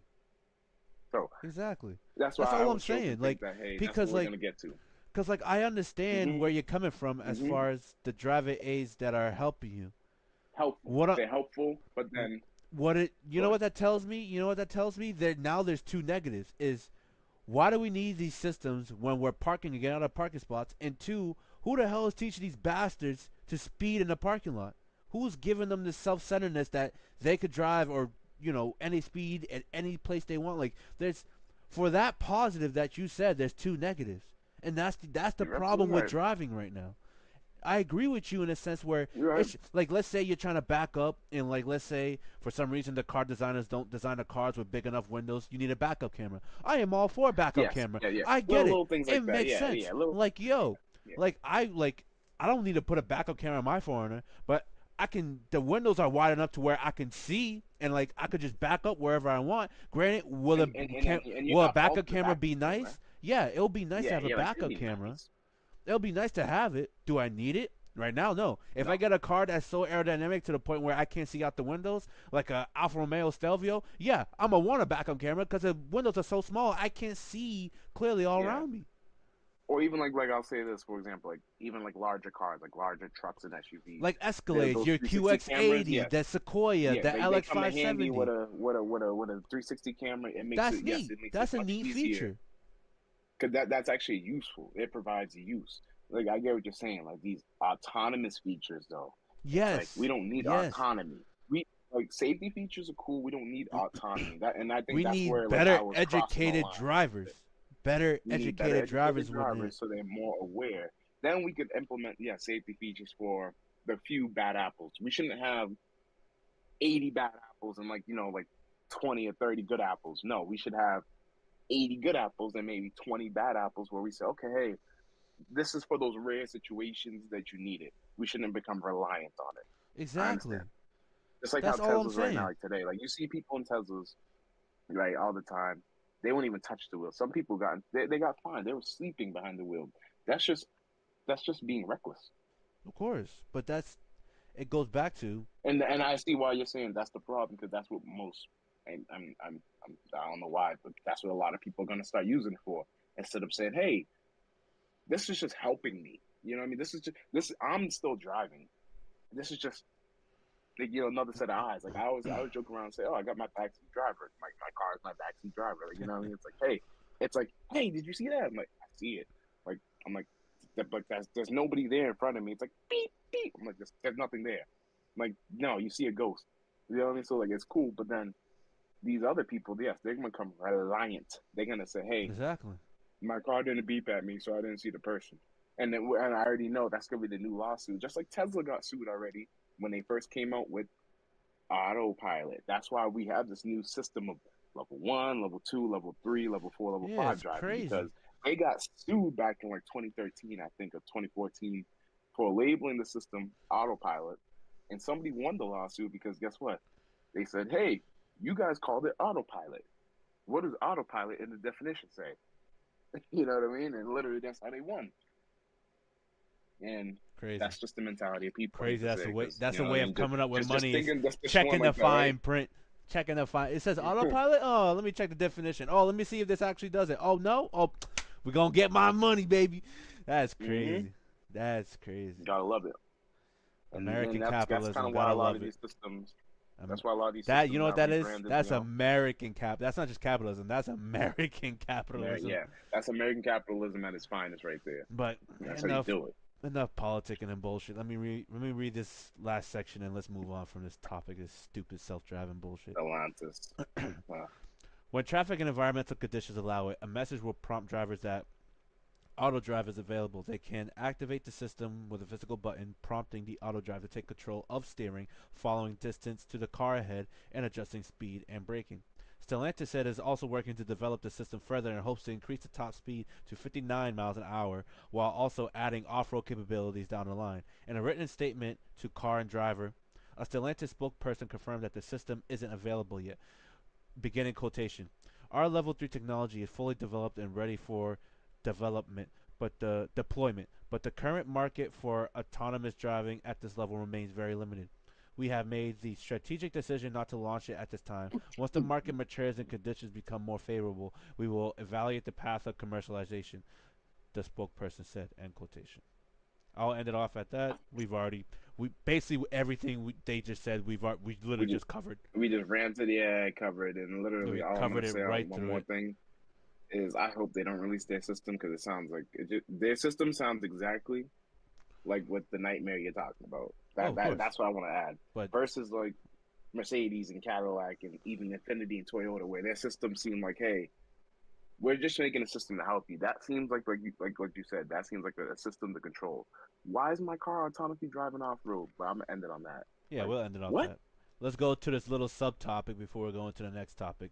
The Porsche They're gonna hit 911. rock. Okay, sorry. The Porsche 911 is this tiny, wealthy European country's best-selling car, and obviously like Monaco and all that. This best-selling car in said country is the country's called the Principality of Andorra, tiny nation tucked in the Pyrenees region between Spain and France, kind of like Monaco. With Monaco's more France and Spanish, but with a footprint of roughly 181 square miles and a population of about 81,000 people. And those people, it turns out, are wealthy and they love their Porsches. So Porsche is best selling car in a small region in between the Spain and France called the Principality of Andorra. Nice little fun fact for you there. Let's see, Not bad. 40 by. This data comes from us from Felipe Munoz, who works for the JATO Dynamics and Automotive Research Industry Analysis firm, and recently posted the fascinating detail about 911 Porsches, where Porsche number one, what is it, 41% increase and 83% overall countries cars, the Porsche 911. Second being the Toyota GR Yaris, which 135% increase of sales and covering 47% of the country's cars. So they might have more than 2 and 3 cars then. Is what it looks like here. Yeah. So Porsche number one, GR Yaris number two, Porsche Cayenne number three, Porsche Macan number four, the Cupra Love their Formentor number Porsches. five, the Seat Arona number six, Hyundai i20 number seven, the Mini Countryman 8, the Hyundai Tucson 9, and the Suzuki Ignis 10th. So I see one, two, three, four. I see five German cars there. Pretty much. That's a nice little fun fact. Porsche, Cupra, and Seat. And then the rest Nice is little. kind of a little mixture of Korean and yeah, some Japanese, some Toyota. And now, since we talk about cars, we're going back to talk about cars with that little fun fact about Andorra. With Honda out, who saves Nissan? Possibly the company that makes iPhones. Nissan is so profitable, so I'm sorry. I see everybody looking at the opportunity to partner with them. And I'm just before you even read this article, I'm going to say Nissan makes some pretty damn good products. Just their reputation's been salted and hurt by their poor previous decisions by leadership with CVTs and cheap parts. Well, And when they do make a nice car, they make nice cars. That's all. well, Foxconn's trying to go in because since the collapse between Nissan and Honda opens the doors for Foxconn to re-enter the equation. It resumes its talks with Nissan because if anyone actually read the actual decline of Nissan news, Foxconn was going to try to grab them, and then Honda actually made a pretty decent proposal with Nissan, which kind of persuaded Nissan to go with the Honda project. And then later down the line, that obviously collapsed with this past events in the last 7 days, or I think now 2 weeks. So now Foxconn's back into the Oh, equation. And people who don't know Foxconn is an industrial electric company which, among other things, builds iPhones for Apple and has been looking to strike a deal with the embattled Japanese automaker for some time as part of its strategy to become a contract assembler of EVs worldwide. So that'll be I'm just interesting to happy see. that you see that clip that you kept playing of that new Nissan Armada. Oh I'm yeah. just happy that finally they have updated models to showcase because, as we all know, I'm just gonna say this for years, Nissan has been selling us the same old crap, and I'm not saying it was bad crap. It's just it was old crap. So like after a while, it's like you know what I mean. It got old. So like it's good to finally now have um some updated models that showcase their progression, what they're actually able to put out, because people have kind of only seen what they saw off, which was old or very severely outdated. Mm-hmm. Barely did their like I mean they did all right in their class, and it's kind of a shame that they did as well as they did because their platforms are technically like 10 plus years old, Yeah. but Nah, it's me. It's for some reason. okay, I think I had to see it on the stream. Nah, it's me. It's for some reason. Okay, I think I do have to see it on the stream. So all I'm gonna say, I'm just gonna finish off on that last thing that like whenever last disconnected, is it's finally nice to see Nissan with some new products. They got people have only seen their stale products for years. People have been ragging on Nissan for years. Same thing like Dodge and Chrysler, you know what I mean? Like where like they've only had stale products too as well. They've just been, giving us the same old crap for years. Of course. So it's finally nice to see them with some updated tech, something shiny, something that looks good and things that'll actually bring some life back into the brand and show people that hey, oh, they actually make decent cars. Um, all I'm gonna say last thing is like before I'm kind of I've just been yabbing.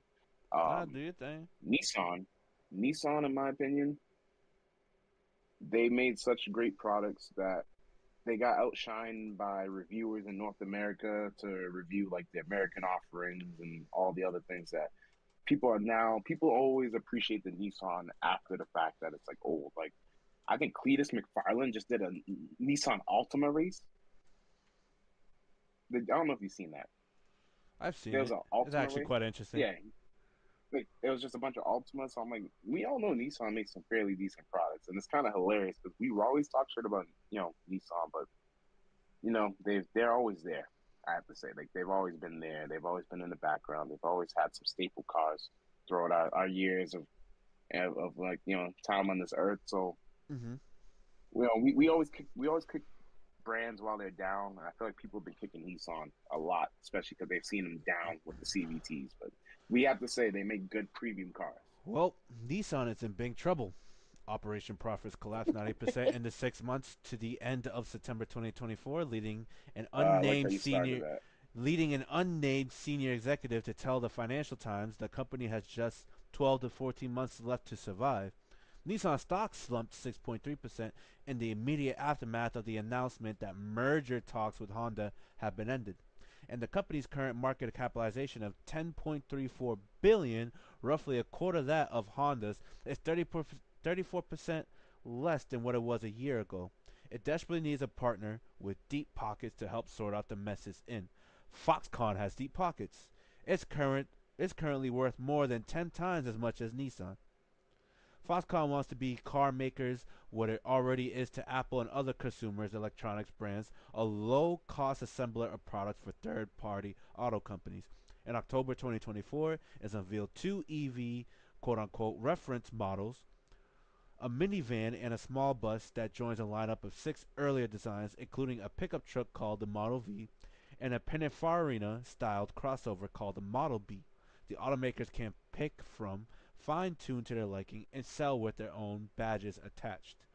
Sounds like a jack of all, like a Swiss Army knife of EV cars. But not saying Nissan's bad, but Nissan's not in a great place right now. So, moving on. Let's see. I'm gonna jump on the where is it? Mercedes bandwagon. Doing a baby G wagon. I wonder if this is gonna be like like a Jeep Renegade of sorts to the Jeep Grand Cherokee. What do you think? Yeah, probably what it's gonna be. I really don't see a need for a smaller G wagon because, in my opinion, they are small. But they're small, big. They are very capable SUVs. They're very stout. And they're good off road. Most people don't take them off road. It's kind of the same thing where I feel like the luxury truck SUV thing. It's like, what the hell? Where have we gotten? Because like G wagons are supposed to be military vehicles, like a Wrangler, but they're so far astray now where people look at them as like a Well, luxury at status least with the symbol item. Wranglers, although they implement newer technology, it's still somewhat more mechanical down to the core. So let's read this little segment Yeah. right here. Mercedes Benz, in a statement on its future plans and its performance in 2024, has officially confirmed that a smaller G Class SUV will join the internal combustion and EV versions. God damn it. Of the latest generations of the famous G Wagon. Other than this confirmation, there are no details on what the baby G Wagon SUV will entail. Mercedes has also backed away from pledges to aggressively electrify its lineup since the original article published below in July 2023 was published. Therefore, it's possible that the smaller G Wagon will get electric as well as a 48-volt electrified internal combustion engine variants when it reaches production. And everything else, from what I'm reading, is just a bunch of. It'll still get, unlike the current V8 Power G Wagon, it has not Hmm. officially approved or axed the miniature G, but we're hopeful that there's room for a mini G class for its future portfolio. So this is more of he say, she say. They don't know if they're gonna go with it. A boxy off-roader like this could compete with the Jeep Wrangler and Ford Bronco. Ah, there it is. That's what they're trying to do. Although we suspect the Baby G might not be as capable or have much off-road content as these hardcore off-roaders. I mean, obviously it won't. Perhaps this petite G will be better paired against the Jeep Compass and the Ford Compass Renegade. What did I tell you? They're going after that. I mean, they're trying to go after the Wrangler and Bronco, but I highly doubt that. But you know The what? G wagon already competes with the Wrangler in a sense. Yeah, oh, we got pricing. The baby G wagon might start around the $55,000 to $65,000 marker. The full size G550 SUV starts at 140, and the AMG starts at 179 when it arrives in 2026. I Speculatively. just hate. Let me just go on a quick. I'm sorry, I'm gonna go on a quick rant.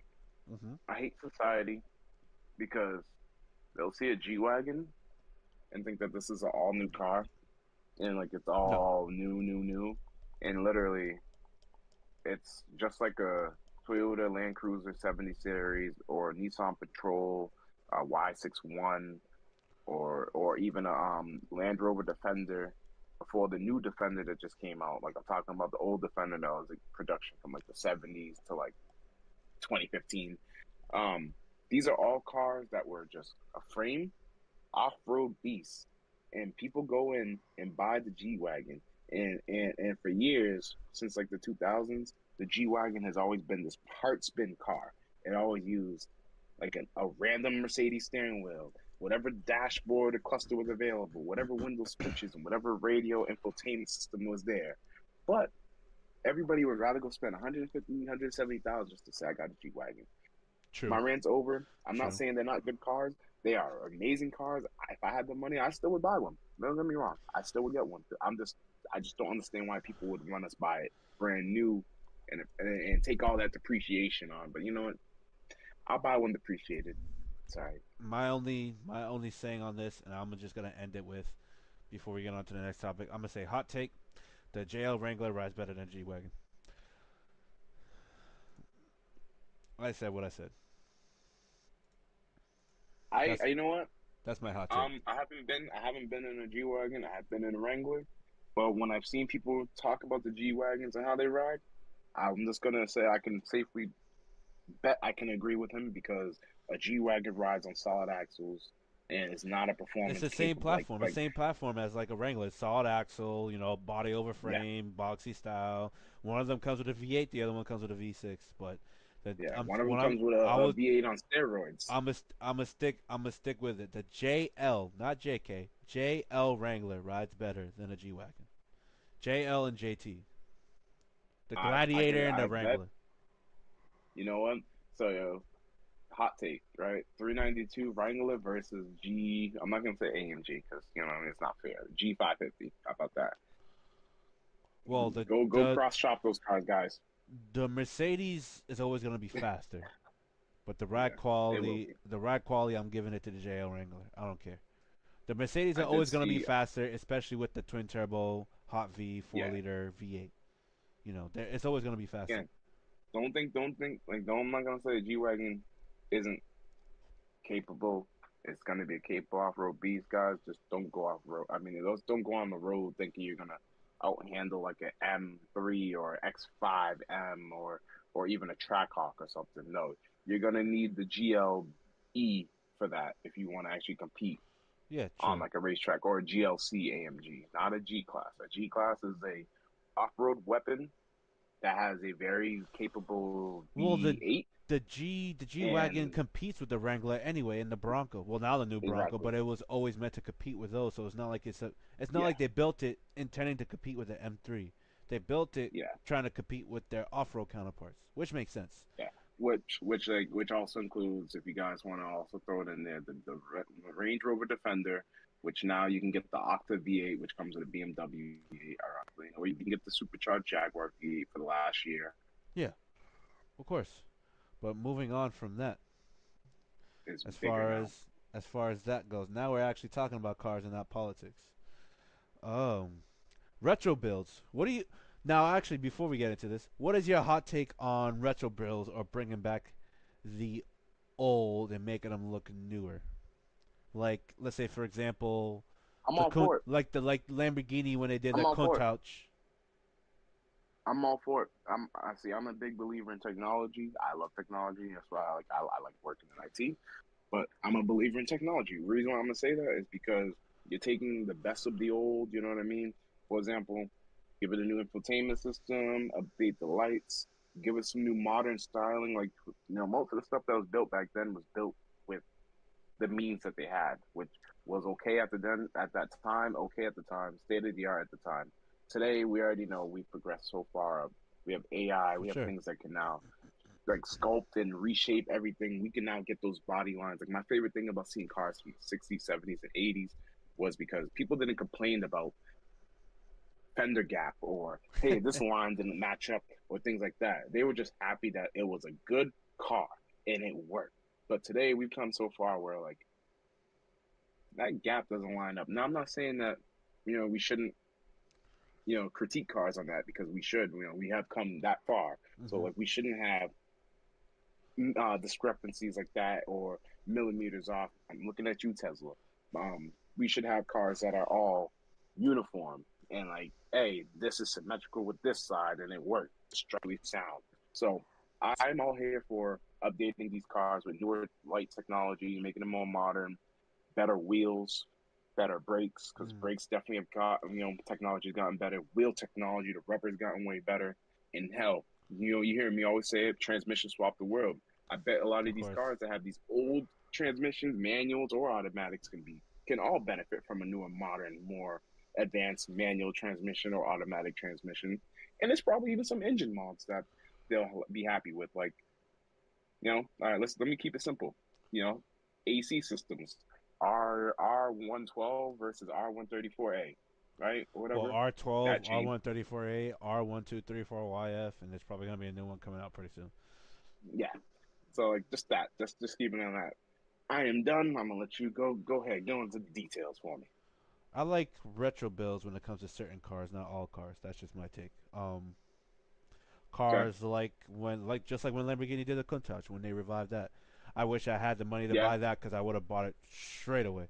I like the fact that they brought an iconic car that they built.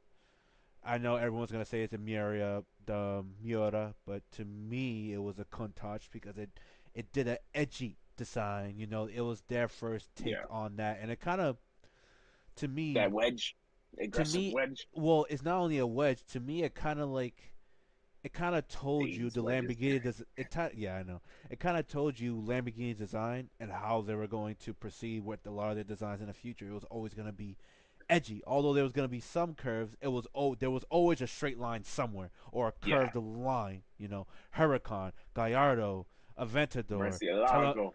Murcielago, Ah, Tememario, um, the Revolution, the Veneno, the one-off cars like the Veneno and all those other cars. They all yeah. just have hard, like just lines. Yeah.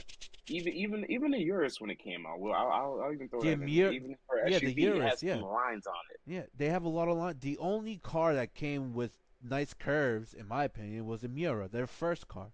Other than that, Yeah, every literally. car after that has been a straight edge car. Whether it be a wedge, like you Even what was say, that? the That '80s SUV. wedge, the SUV, Yeah, yeah, the and that was like a tank, wedge yeah, block line thing, yeah. which was actually capable of off-road SUV. Yeah, everything was a straight. It just told us the design market that they were gonna do for the rest of the company's life. But we're gonna get into a couple of them now. The I was gonna throw one more car in there. Look at Nissan, like with the Skyline. They want to do like a whole thing where they're trying to I revamp the saw production that. line. It So was interesting. like, What was it? Nissan R34. because that's kind of similar. Like it's like they seen what Lambo did and said, hey, we can kind of do that. Well, what we considered our what people considered back then our flagship car or Yeah, our they're gonna do something like halo. this. I have it right here. It looks Yeah, it looks neat. I like it. yeah. It's like an R35 R34 mixture. Mm-hmm. That's Someone did pretty like a cool. someone did like a cat thing I think on Facebook or something. It's really nice. I was for that. I was like, yeah, I want to see that. Yeah. But You know, it's more maybe we need to get R35. our 3D printers up. Yeah, it's more R35 as skeleton, but it's R34 like design elements and stuff like that, like the double adjustable wing, the Hmm. headlights, the front grills, all that stuff. It's I a wonder lot if I could modern. find the R35 that's wrecked in the front end.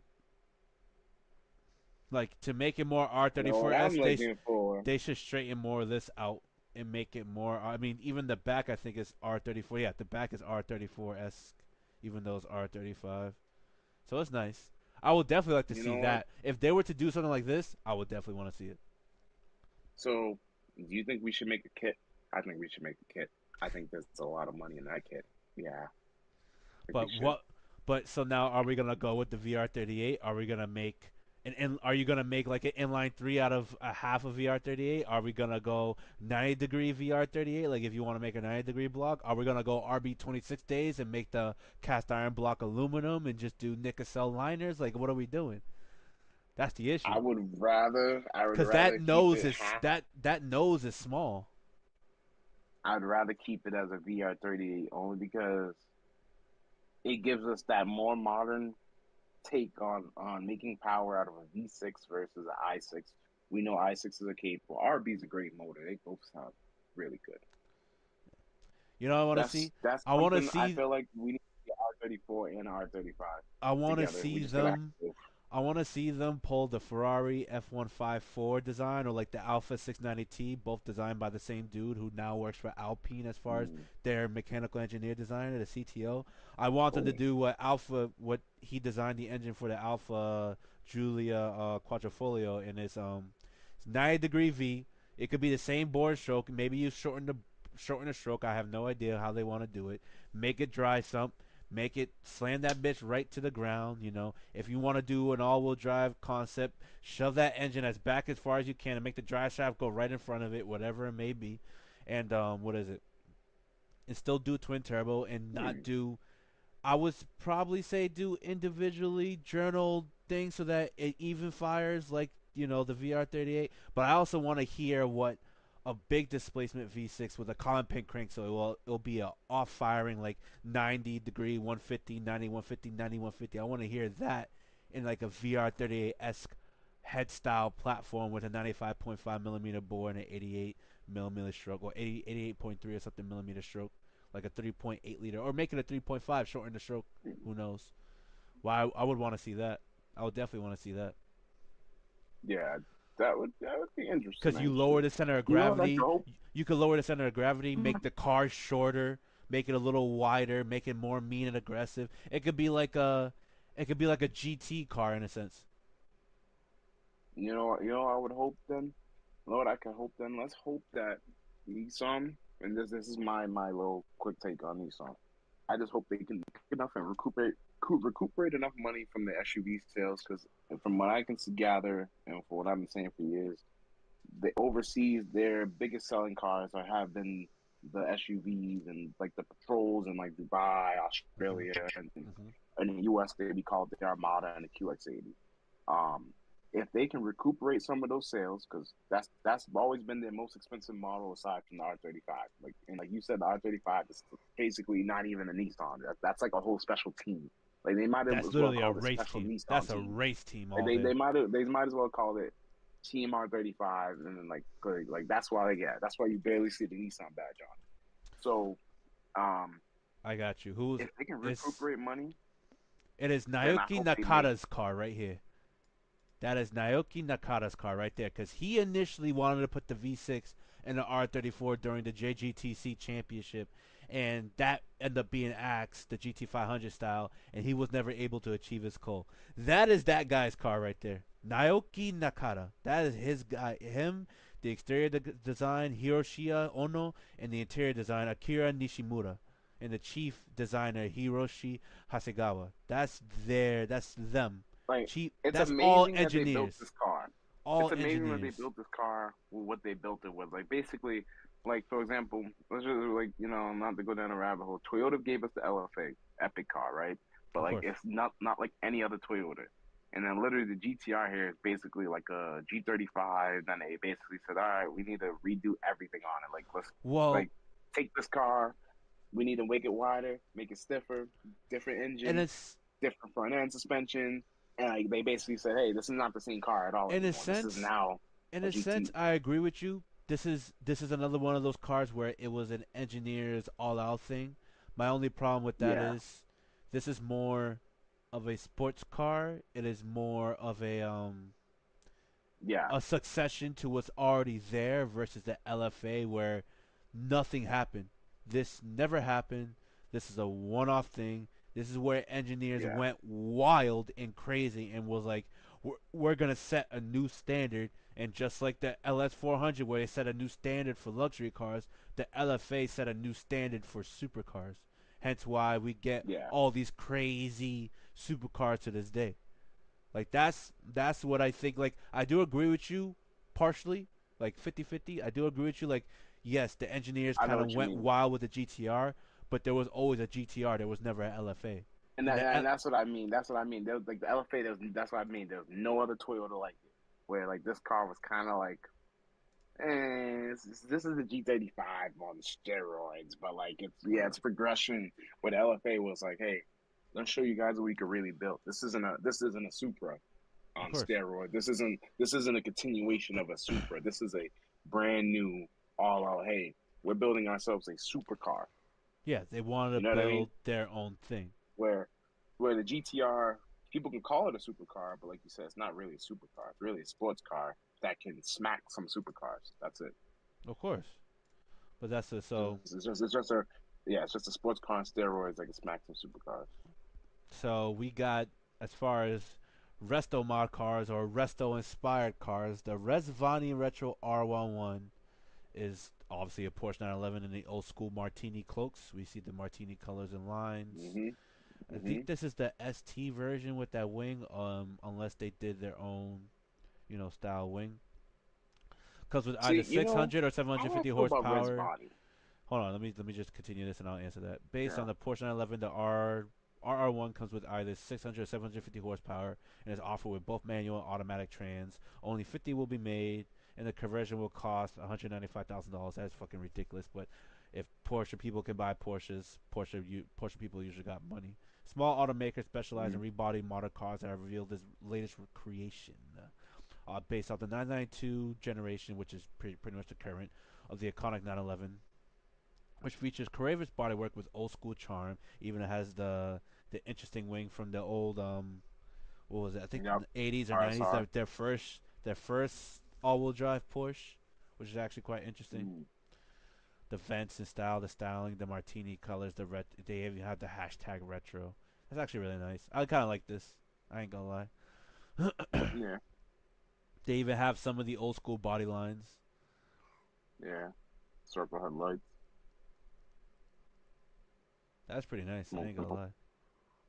It's pretty nice. Like I mean, I will say this. Usually, I'm not a fan of Resvani products because I've never really liked the tank or like the Wrangler badge or the Escalade badge. Hmm. But people with money, they buy it because I mean, yes, it is. Again, Well, it is over the top. it's not But only this though. That's the thing. It's someone also's done retro mods for the Abarth Classic 1300 GT, which is the old school 60s race car. It's literally like I think it's like 1,800 pounds, not this even. right here, this is kind of cool about this right here. Now we're talking. Guess what? The Stellantis Heritage Department has cooked up an Abarth Classic 1300 Stellantis GT, Heritage Department. I like the sound of that. So homage are to a they actually gonna successful start giving us some good cars? 1960s Fiat Abarth Group 4 race car based on the Alpha 4C that's last sold in 2020, which packed 237 horsepower for a four-cylinder turbo, which now the old school styling features plenty of cooling for a mid-mounted engine and bodywork's made from carbon fiber. And this is cloaked as an Abarth instead of a Alpha 4C, even though the car is based on the bones of the 4C.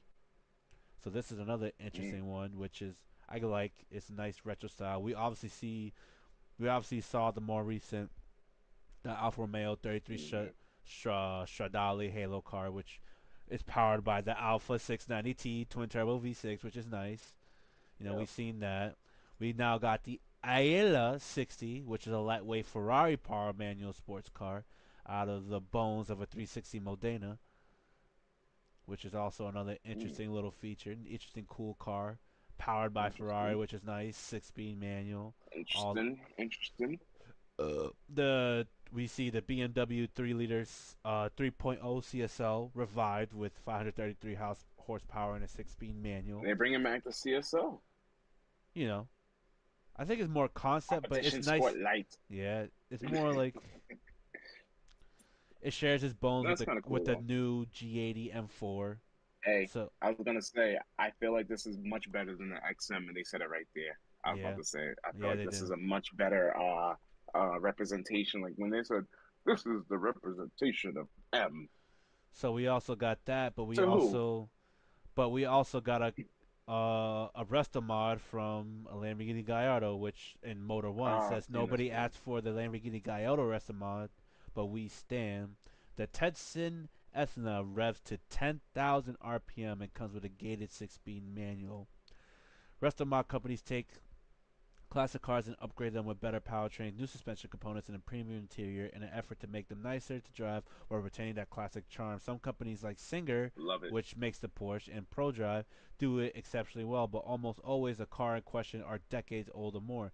In this case, in the company called Tesla Motors is taking the scalpel to a much newer vehicle, the Lamborghini Gallardo, the very same Gallardo that was still marketed as late 2013. The company calls it the Etna, and it sounds promising, but it's not a restoration in traditional sense. It is a remastering of the original Gallardo with less weight, more power, and a few custom design elements. It is I like that. 450 More pounds power and less lighter. weight is good. It is 450 pounds lighter thanks to a full carbon fiber body and lightweight titanium exhaust. The is also 6 centimeters wider across both axles for better stability, and comes with a custom JRZ suspension with a proactive setup. The same factory 5-liter V10 remains under the hood, so that means it's the 5-liter with the split pin crank design, so it gives an even firing interval. But they tweaked the power to produce 600 horsepower with a 10,000 RPM redline, which is over 600 horsepower more than the standard Gallardo. Buyers so inclined spec their Etnas with Lamborghini's E-gear automatic, but it will come with converted with a 6-speed gated manual of choice. There'll be Well, the 77 10,000 RPM examples sounds good. 77 examples of the Etna with 9 launch editions, followed by a serial number run of the remaining 68. They will initially launch the editions of the car of fall of 2026, but will remain in stock headers to owners sometime in 2027. Each build takes about 12 months to complete, and customers can work directly with the company to choose details like paint, wheels, and interior. So this will cost $800,000 for this beautiful machine setup. I ain't gonna lie, it looks nice, but for $800,000, I'm gonna buy the LFA. I'm gonna buy my dream car. But this is nice. I Eight do hundred like this. thousand dollars. $800,000 is this new like upscale, modernization of the Gallardo. Which don't get me wrong, it looks really nice. It's like Looks really nice. It does, 600 but horsepower, um, 10,000 RPM, 90-degree V10, but it has split pins, what's so you that still new? get even firing. What's that new Lamborghini coming out in 25, 2025? Yeah, I The was taking new Lambo at that the point. Tema Mario. But for eight hundred thousand Yeah. dollars, if I'm buying something in this sense of the as far as the age range, I'm getting an LFA Mhm. all day. You know. Yeah, no, I'd rather that. Hell, at that point, give me a Bugatti that's depreciated. Give me a Veyron at that point. That's Yeah, that's right. You don't want severely to. depreciated. I'm all good with that. So as far as Resto Mods builds go, let's go. Where is it? Where is it? I have it here somewhere. Resto Mods go. We're gonna You go ain't, to hill I got a climb question. cars. What's up? You wouldn't take a Veyron? No, no. Damn, damn. I feel like a Veyron would be nice. You know, Veyron's good especially with looking. Don't get me wrong. I don't like the power plant. I never really cared about the I don't like looks. the power I don't plant. really. I don't like how the expense of it. I don't like the expense of like a lug nut, let's say, on those cars. And I don't Yeah, like it the makes sense. fact I that get what you're I saying. don't like the fact it's a French brand when it's really Italian. It's true. Well, I think there's Volkswagen. I'm gonna call it a Volkswagen. I'm gonna call this just a Passat. The headlights It's all just hey, like a Passat to me. it's a I'm gonna call German it a it's a Volkswagen German Passat on engineered steroids. French branded stolen from the Italians. That's the way I look at it. I just want to say before I know we're going next topic. I just like how Volkswagen had, the VR6. They had the W8 in the Passat, Interesting the cars that I W12 see. and like the Phaeton. and then you got the W16 in the Bugatti. But I'm just happy they finally went to a more traditional engine, like a V16 that's naturally Well, it's aspirated also built by Cosworth. There's nothing on it that's actually built from Bugatti besides the Volkswagen. body. Yeah, Besides the body was actually built by designers that are encouraged by Bugatti. the Then yeah, interesting Cosworth built cars. the I engine. see. Thank you, Penelope Cars, for the comments. But All right, yeah, go ahead. Take us back. Take us back. Take us back. Hill but but climb. but let me end it off with the Bugatti's Italian, taken by the French, built by Germans, and it's way overpriced. I don't like anything about it. It's like the Viper and the Corvette. I mean, so it's like the Viper and how the Corvette stole, Ferrari's homework. Yeah, I The like it. Viper is Carroll Everybody's always Shelby's stealing. car under a different American badged brand Built by with the Italians. built by the Italians. At least I like Well, the designed I by like the the crafted by the Italians. I I should say don't, the that's only better. reason why I like Crafted, the Viper is because Carroll Shelby went to Ford and Ford said no. Then he went to Dodge and Dodge said yes. That is the only reason I like the Viper. That and the styling, and then the which captivated me, but it's originally Carroll Shelby's car. If that thing was built by Ford, everyone's still gonna think it's Carroll Shelby. Cause yeah, they'll still think it's a Cobra. Like it would have been like a Cobra 2 or something like that. Yeah, exactly. That's exactly what I would have got from that. because it's funny. I always like to think like he gave Ford a snake, and then he went and Dodge and gave Dodge a snake. Pretty much. You know what I mean? Like Ford got a Cobra, and then they put that Cobra badge on the Mustangs, and Dodge got the Viper, and then say, hey, we gotta make a Viper, and then fortunately, at least Dodge Chrysler at the time owned Lamborghini or had a good stake in them, so they were able to say, hey, craft this engine and craft this car for us, because we don't know what the hell we're doing. We built muscle cars. So let's get into, since we're talking about resto cars and all these other cars and cars that Blake will want to own, which are highly expensive. What I mean, Oh cars I yeah, want to wait, own are highly one more expensive thing too. too. One more thing too. A couple weeks ago, guys, he said what cars would have a white face gauge cluster, and he was ragging on Chrysler for having white face gauges. I just want to remind him that Mercedes had white face gauges I'll rag for a on them certain too. period of time. I'll rag on them too. What do you mean? God, Mercedes did own Chrysler at the time, guys, so they only make At that's least all I gotta say. Mercedes made it appealing. Like it went with their design. Like Dodge just slapped everything together. They had no design. Like if you White think face gauges with green font and what and orange like lines and stuff on it. It's like what's there's a going on? reason why ex Mercedes, ex German interior design or Italian interior design engineers, when they go off and do their own thing, they're more than likely successful. Like agile wide body kits, like that new hypercar that's being built with a Hartley V12 with an 80-degree V12. Like I think it's Nero some car. I forget the name, but it's actually a pretty cool car. Like there's Mm, other cars I'm figuring out off the top of my head, but the point being is these designers that come from higher luxury or hyper or sports car brands like Ferrari, Mercedes, and all BMWs and all that type of stuff, when they go off and do their own thing and they're more successful, there's a reason.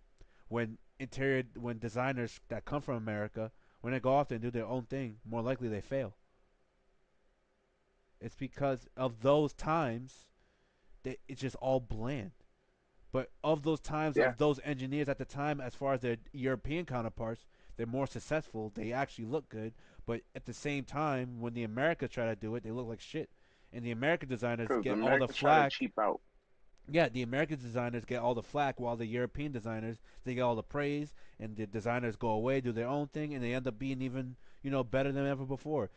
The person that does all the designing for Agile, he was an ex Mercedes design engineer, and all Yeah, he does is successful wide body kits, and they sell, and they're so nice, and they're aerodynamic and have good coefficient of drag and yeah. have good. He actually engineered it. That's why most of these other Americans, they're not But they're not that's but engineering. They're that's just designing. but that just goes to show you the whole white cluster bullshit. They just slap shit together versus Mercedes, or any other company in Europe where they Yeah, actually thought about this shit. But let's get yeah. They're to just like slap, slap, slap. We got a since we Corvette, guys. yeah, exactly, since we like talking about what is it, project cars, and we just talked about resto modding some of these cars. Now we're talking about hillclimb cars with this Ferrari power Lotus, 925 horsepower and more aero obviously than we can keep track of. What is this? A Lotus? Ferrari Is this the powered Exige, right? Lotus. Yeah. So the Like engines, look at it. It doesn't even it looks so different with that the body work, like the paint work and just like it looks so nice. so the engines from Yeah. the F154. So it's like from the 488 Pista. So it's a twin turbo 3.9 liter V8, 86.5 millimeter bore, Of 83 that millimeter that stroke. 3.9. Mm, That thing makes power with a yes, curb weight of I want one of those. 2259 pounds, 925 horsepower, 663 foot-pounds of torque. This thing is a weapon. I was gonna play a clip, but I'm like, I'd rather not. But as you can see, this thing is nasty.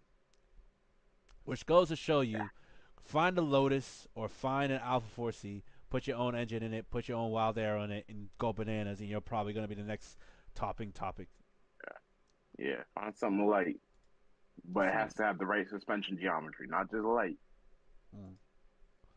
I'm not saying get an MR2, and I'm not saying you can't build an MR2 to do this, but it's gonna take some money to do it in an MR2 to do something like this.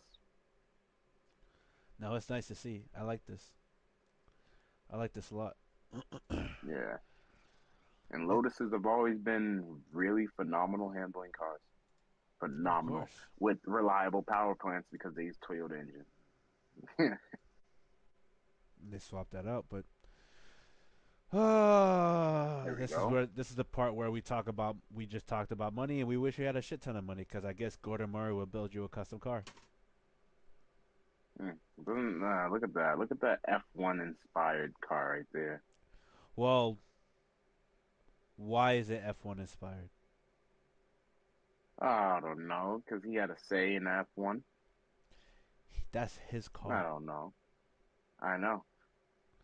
The man who Looks built the fan so. car, the man who dominated a period of design in Formula One and won several championships with, the man who built the McLaren F1 and first went to Honda for a power plant and then went to BMW because Honda said no. McLaren The first man who F1. built a three-seater car, this man himself, Gordon Murray, right here, of Gordon Murray Automotive, I guess not only built the F1, which is probably McLaren in its truest form, I would say, and has built now the T50 and the T50S.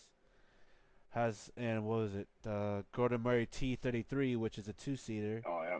I guess if you had a boatload of money, he builds you a custom car. So Gordon Murray Group is adding a third division to its portfolio. It's called the Gordon Murray Special Vehicles (GMSV), launched with the goal of building cars even more limited and special than the T50. It will operate independently of the GM Advanced Engineering and the GM Automotive, not GM like General Motors, but Gordon Murray, and have its own dedicated design and engineers team. The new Thank you division for will clarifying that. of course. The new divisions will build cars under three categories: bespoke, heritage, and special vehicles. Bespoke builds will come from customer commissions that GMSV could build using an existing GMA vehicle or on a new platform. GMSV's heritage cars could include continuation models or modern interpretations of past offerings. So, what that means is it will F1. basically be they could basically build a bespoke car based off the T50 or T33 chassis cars, possibly with the same engine and power plant and all that sorts of things. Or if they're gonna go completely one-off, they could build off the heritage cars, like let's say the F1 or other cars, based on the designs that they have from their engineering team. The special vehicles category of GM vehicles division is where the engineer team will create and produce its own low volume limited run designs. These cars will sit outside the available GMA range of products and platforms, according to the company. The group's executive chairman, Gordon Murray, said in his statement that he has resisted requests for one off and limited run cars for the customers as the company has been focused on launching the T50 and T33. He believes now is the time to expand the group's offerings now that it's delivering cars and gaining recognition, which, in my opinion, once Gordon Murray started building or reiterating, let's say, the F1 in a sense, the McLaren F1, which we all know was his car when the T50 was coming out, and we literally Hmm. first glance immediately everyone thought, oh, this is a successor to the F1. And that's exactly what it was. T33 being the two-seater, T50 being the three-seater, and so on and so forth. T50S being a two-seater with a center drive. Now he can Mm-hmm. focus on bespoke cars, especially with the traffic and recognition, and obviously the money he's got from the the inventions and obviously the sales of the T50 and the T33. He believes it's now the time to expand. The companies didn't provide any additional details about when we could see GM SVs first built, but it did emphasize that the division will produce these cars in extremely limited numbers. Whatever GM SV builds, expected to be fast and very expensive. Well, we know who Gordon Murray is, so we know he doesn't spare no any expense. So it only makes sense that the car that he builds would be pretty pricey, costly. So if I did have a lot of money, these are the type of cars I would go get. Not This not that necessarily a man right there. Bugatti, not not an expensive Ferrari, not an expensive Lambo. No, these are those bespoke cars that you get on the road. This is what separates the champions from the people who just bought their car. You know what I mean? Like Of course. you'll get on a track, you will actually see which car is going to win and what car you just bought because they had a nice brand. You know, they make a good product, but we'd rather win. He will We'd rather win the race. he was also honored with a Lifetime Achievement Award.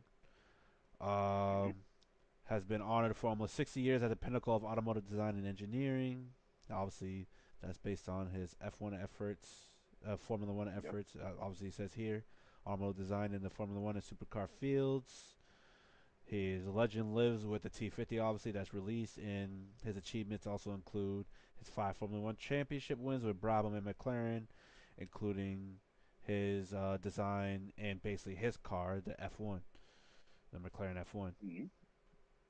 With that, I find it interesting how they say just like Elon Musk, Gordon Murray is a visionary figure in automotive design and engineering based on what Elon Musk is doing in the Oval Office. But Gordon Murray is bespokely automotive. I do like that he. I always like the design work. I always like to listen to his interviews. I've he's given a lot of insightful things as far as the automotive culture and engineering, which is my favorite topic of said series. And he will always go down as one of the greats, in my opinion, as far as automotive design. But basically, if you have a bunch of money, once they release this program, build your dream car. That's the way I look at it. And Yeah. let's end off. Oh, let me get this stretch in because I had to crack my back with Merc and BMW keeping the V8 and V12. And as far as the V12 goes, I think that's more. Um, Mercedes, yeah, Mercedes, yeah. yeah, Mercedes coming back. You So like Mercedes Mercedes? is keeping the V8 and V12. BMW says obviously we talked about it Thursday briefly that Yep. the V8s are here to stay, and then for some reason, BMW's next gen platforms is aiming for a better and cheaper and faster EVs. Can I just say one thing? Go for it. This is why I'm buying a Mercedes Benz. Let me tell you why. I'm just gonna say a real quick rant. When they told them to go EV, Mercedes said, "Fine, we'll go EV, but we're not messing up our current gas lineup." So they made completely different platforms and said, "Hey, we're gonna give you these jelly beans that look like Mercedes Benzes, but they're jelly beans. Don't worry, you can tell it's an EV, it's a jelly bean." And then if you still want the real Mercedes, get the real Mercedes. We'll add some hybrid technology. We got to abide by the rules, but we'll still give you a V8. Then the C class, yes, we get it. The C class was an abomination, but guess what? They did that because they had to comply. Now that they complied, we're gonna get to have we got the best of some of their new technology just to showcase it. But now they're gonna say, you know what? We're going back to the V8 and the V12. And mind you, one more thing. That's my last thing I'm gonna say. Mercedes said to the European government, "Hey, EVs aren't selling. We're gonna continue making gas ICE cars, whether you like it or not." and they were one of the first to kind of stand up and say we're gonna do this because Volkswagen right now is a shell of its former self after trying to go full EV. That's all I Well, gotta say. the V12's here to stay, but it's gonna continue in select markets. The twin turbo 6 liter, presumably in regions of the world where emissions regulations are more relaxed. Obviously, not us. Mercedes Yeah. installs its largest combustion engine in the Maybach S Class Wait, S680. that means we're still gonna get it. We'll get it. Maybe we'll see. We'll see. I We'll get if Maybach. We just won't get if S six we hundreds no more. yeah, but so if we don't get the S680, then we're not getting the V12. We'll get the Maybach though. They're gonna have to sell it under. They're gonna have to sell it under the Maybach brand, and they're not gonna be able to sell us the 600 anymore. S class. That's what That's I'm probably what's saying. gonna If they're happen. selling this, if they're not selling the 600s to the U.S. or in the U.S., then that means we're not getting the twin turbo V12. That you just said what I I, said. no, but what I'm saying is I think they're gonna brand it like you know how back they actually used to brand them differently. Like you used to actually get the MM badge on it, and then now they became like an S600 with like a Maybach package on it.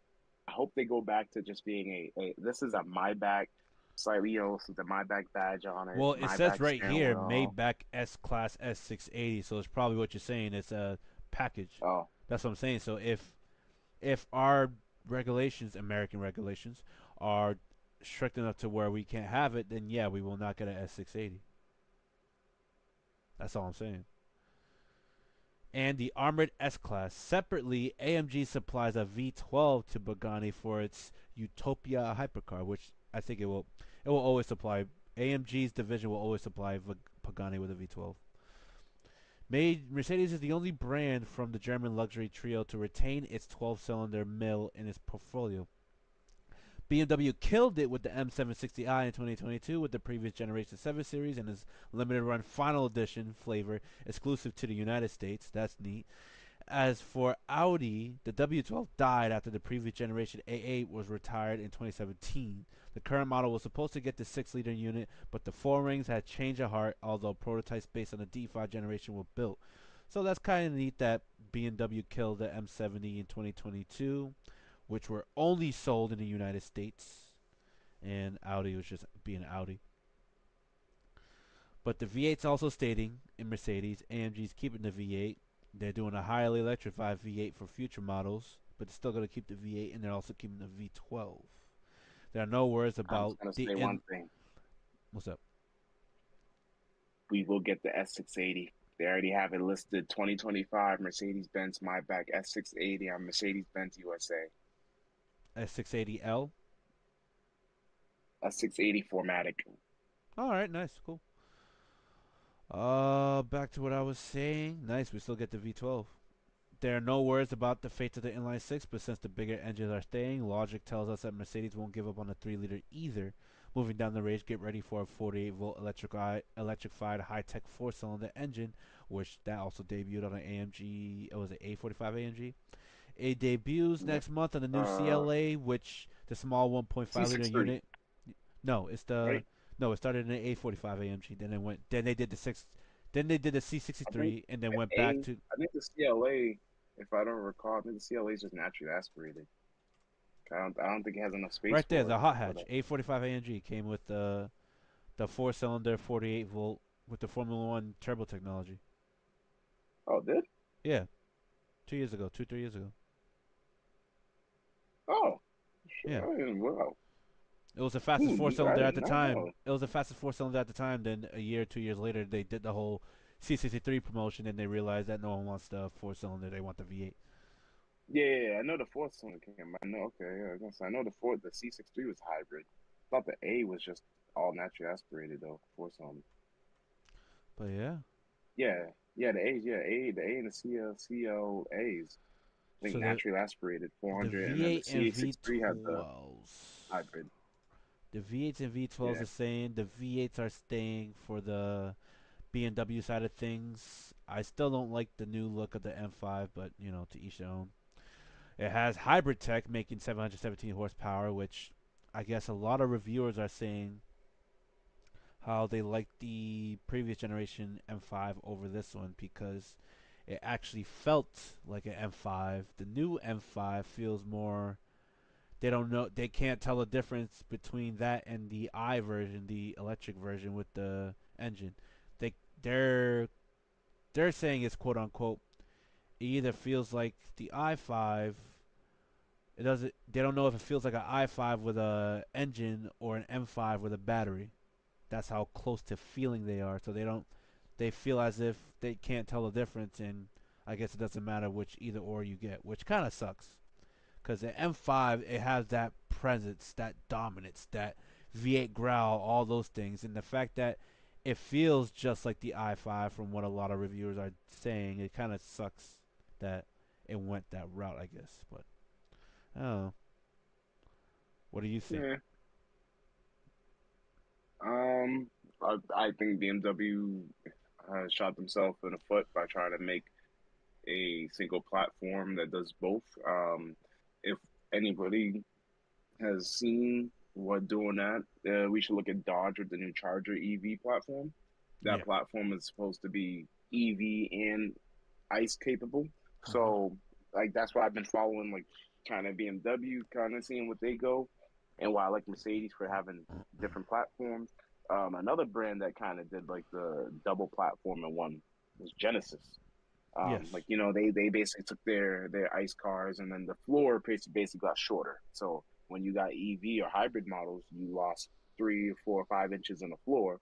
Mhm. So that's why I understand the heft and size of BMWs where like they make cars like the new Toyota Crown look normal. You know what I mean? Yeah. Because the new Toyota Crown sedan thing is like a big sedan SUV hatch thing, but it's really a sedan. But it has a lot of heft to it. Well, what I should say has a lot of length to it. So when you look at it, it's kind of tall. You know what I mean? So I'm sorry, I said that backward. I should say it has a lot of like height to it because from the ground to the top, it's very tall. There's a lot of space for you in there, Yes. but it has hybrid batteries underneath it to accommodate that, so you still have enough space that you're used to. BMW doing this, I understand they're gonna get a little bit porky. They're gonna get a little heavy. I expect them to make up for that weight with the instantaneous torque from electric power, Mhm. but people are not going to like that because especially what we talked about earlier, how like I prefer an E30, E36, or E46. Those cars are all older. You know what I mean? They're light, they're old, they're simple mechanical. So this car with all the new technology, you're gonna lose some feel for the road where they might make up for it with the power and response and the fun. Yeah. It's just gonna be a different type of fun. Eh, That's I all. guess. I Different guess they type of each fun. their It's own. gonna be heavy. It's gonna be heavy. It's gonna be different. I'm not. I probably still wouldn't buy one. Just hate to say it, but like it's just it's gonna be there. I guess. Well, of course it's gonna be there, but let's end off with something. Let's say that we both like. What will we do? What will be our favorite like bring back a resto mod, or will it be more of like hmm, trying to think because I'm just shooting Go in the ahead. dark. Go ahead. Go ahead. Go ahead. Go ahead. Go ahead. Go ahead. Go ahead. Go ahead. Well, all right. I like rest mods. What will be your resto mod in a sense, like a car that you can modernize, not just like actually resto mod it, but like a car that you can modernize and make it present and feel like the perfect example I'm gonna say is a Countach. The Countach was a straight edgy design, and then when they brought it back, people like still loved it because it had edges, but it was more curvature. It was more you still get the design, but it was more character. Let's say. Okay. All right. Just because I gotta find the name of this car. Uh, oh man. Oh man. You know what was the name of that Jaguar? What was it? What was it? The 220 something? What was it? I thought No. you gonna say the XJ12. I'll say that's crazy. No, That's a I'm crazy trying to resto remember the mod. name. No, I was thinking the XJ 220 Jaguar. XJ220. Wow. I know That it came would out of that left would field. be Why? nice. That would be nice. because that car, whenever I see one, I'm like, like you don't really see them. Where the One hell and you see two, a one whenever I see one? I, museum. But anyways, yeah. But anyways, when you see this car, it just screams super hyper car. So imagine this car modernized with some of the modern Jaguar elements. You know what I mean? Maybe like I don't even want to say exposed headlights, but you know what I mean? Like just I don't know. It just needs something, It just needs some modern Jaguar bits on it. Maybe from the F type. Like, if someone could take an AI mashup, give me the even maybe the new Jaguar like headlight look on the front of it just to see what Mm. it would look like. The tail lights, you know what I mean? Modernize that. And then of course a more modern, modernized engine. Give the engine some power that it needs, some it already has the power, but what I mean is give it some modern amenities. Twin turbos, you know what I mean, that are more modern. Uh, what else? Maybe even swap it out because I think it came with a twin turbo V6 or a V12, twin I think it turbo to came with the. I V12. think it came with the V12. Yeah, let me see. I think Let me it see. came. I got you. mm, Yep. Engine 6.2 liter Jaguar V12 or 3.5 liter twin turbocharged Jaguar JR V6. So it looks like it came with the concept of all-wheel drive V12, and it was produced with a mid-engine V12. I mean V6 twin turbo, which impressive. I guess I see why Ford went V6 twin turbo with the GT later on in their life, Mm-hmm. especially if Ford owned Jaguar back then. But I think this car definitely needs a V12 twin turbo, some suspension improvements, some nice tires, and I think that car would actually fly. I think that would be a nice, like, just a car just to look at. Any other cars you could think of on the top of your head? Any other cars I could think of off the top of my head? Okay, all right, huh? Retro. Give me an N3 Viper. Need the new Ho ho interior. ho ho ho ho. Well, the Definitely Vipe, needs a new interior. and I was contemplating about that because I was gonna say like, oh, I kind of want to see that R36, with the R34 R35 blend, I but was gonna say that, the only but I reason feel why like I you didn't can want to do it. say that because I'm like, all right, that's a production. They've already made, iterations of it. Like Yeah, The Viper, they already made iterations of it. So I wouldn't yeah. want to see something like that. So like the XJ220 is a perfect example. Like, oh, definitely want to see that. I definitely want to see that. I would say the only reason why I didn't say anything about the R35 is because it's already, yeah, like you said, it's already here. Like you can get R34, R33, R32, and you can modernize it. I'd honestly, just because of what we saw, I'd actually want to get an R35 and maybe play around with some 3D scanners and who knows? Maybe we can get a 3D printed kit and some custom headlights made out of some, resin from a resin 3D printer. Just saying. And who knows? We just shoehorn some projectors in there, cut up some BMW, Lexus, and Infinity headlights. So let me see. Yeah,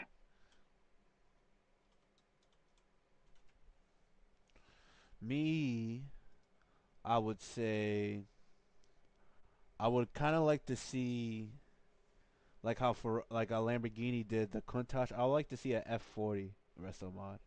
mm. That would be that would be nice to I see was gonna with say the that. 3.90 liter F154 twin turbo V8. Make it with the old Yeah, school and the air intercoolers on top. But have all the modern technology of the Ferrari and stuff. That would be one. I would want them to do this but modernized when they were trying to build the GT1 car, the F50, but then the GT1 class got canceled and they just built a GT1 car for like basically no reason. I would definitely like yeah. to see one of those because it has the old school V12. And lastly, I would like to say I would want to say the LFA, but the LC kind of does it pretty well. So in reality, I would just like to see I that. will say, I would just like to see the LC kind of have an updated look and just have a V10 basically. I wouldn't even That wouldn't even be a rest mod. It would just be more of a of engine swap. That's pretty much with that Yeah, LC. so they instead of calling it the LC 500, they just need to call it the LC 5000. I mean 1000 and Because the call it a LF, day. There you because go. the LC is basically the LF, but all aluminum, more modern design, and more more affordable. That's basically that's what Akio Toyota said. It's an affordable With a version of V8. it with their 2UR GSC, their flagship V8. So that's more of an engine swap style car. I'm really trying to think. Is there really any other cars that really deserve a resto mod that's I out will, there? And I I would know want there's to one see that it. I can't I would think want of. to see a F40 and this F50 GT1, but in a more modern look. I would definitely want to see those two cars for sure. I'm really trying to think of what car from the 80s that would really deserve a resto mod. And I know there's a few, but I just really can't think of it. Because, like, I can't really say Corvette because, they still make them. You know what I mean? Like, I would say a C4, but the C4's interior is just, ugh. So I'd almost want to say I'd rather start with an F body and then, and like shoehorn them together and make like a F body C4. Yeah, because look at this. That they try to do something with the F40 for the modern age, but it's more SF90 esque. I would say it's not really Yeah. F40. So Yeah, it doesn't, no. so I kind of want to see an actual like F40 with their 3.9 liter V6, something like this, like not like this, but you get what I'm saying. It's similar. It make Yeah. kind of follow some of the cues, like the new Countach. Let me see.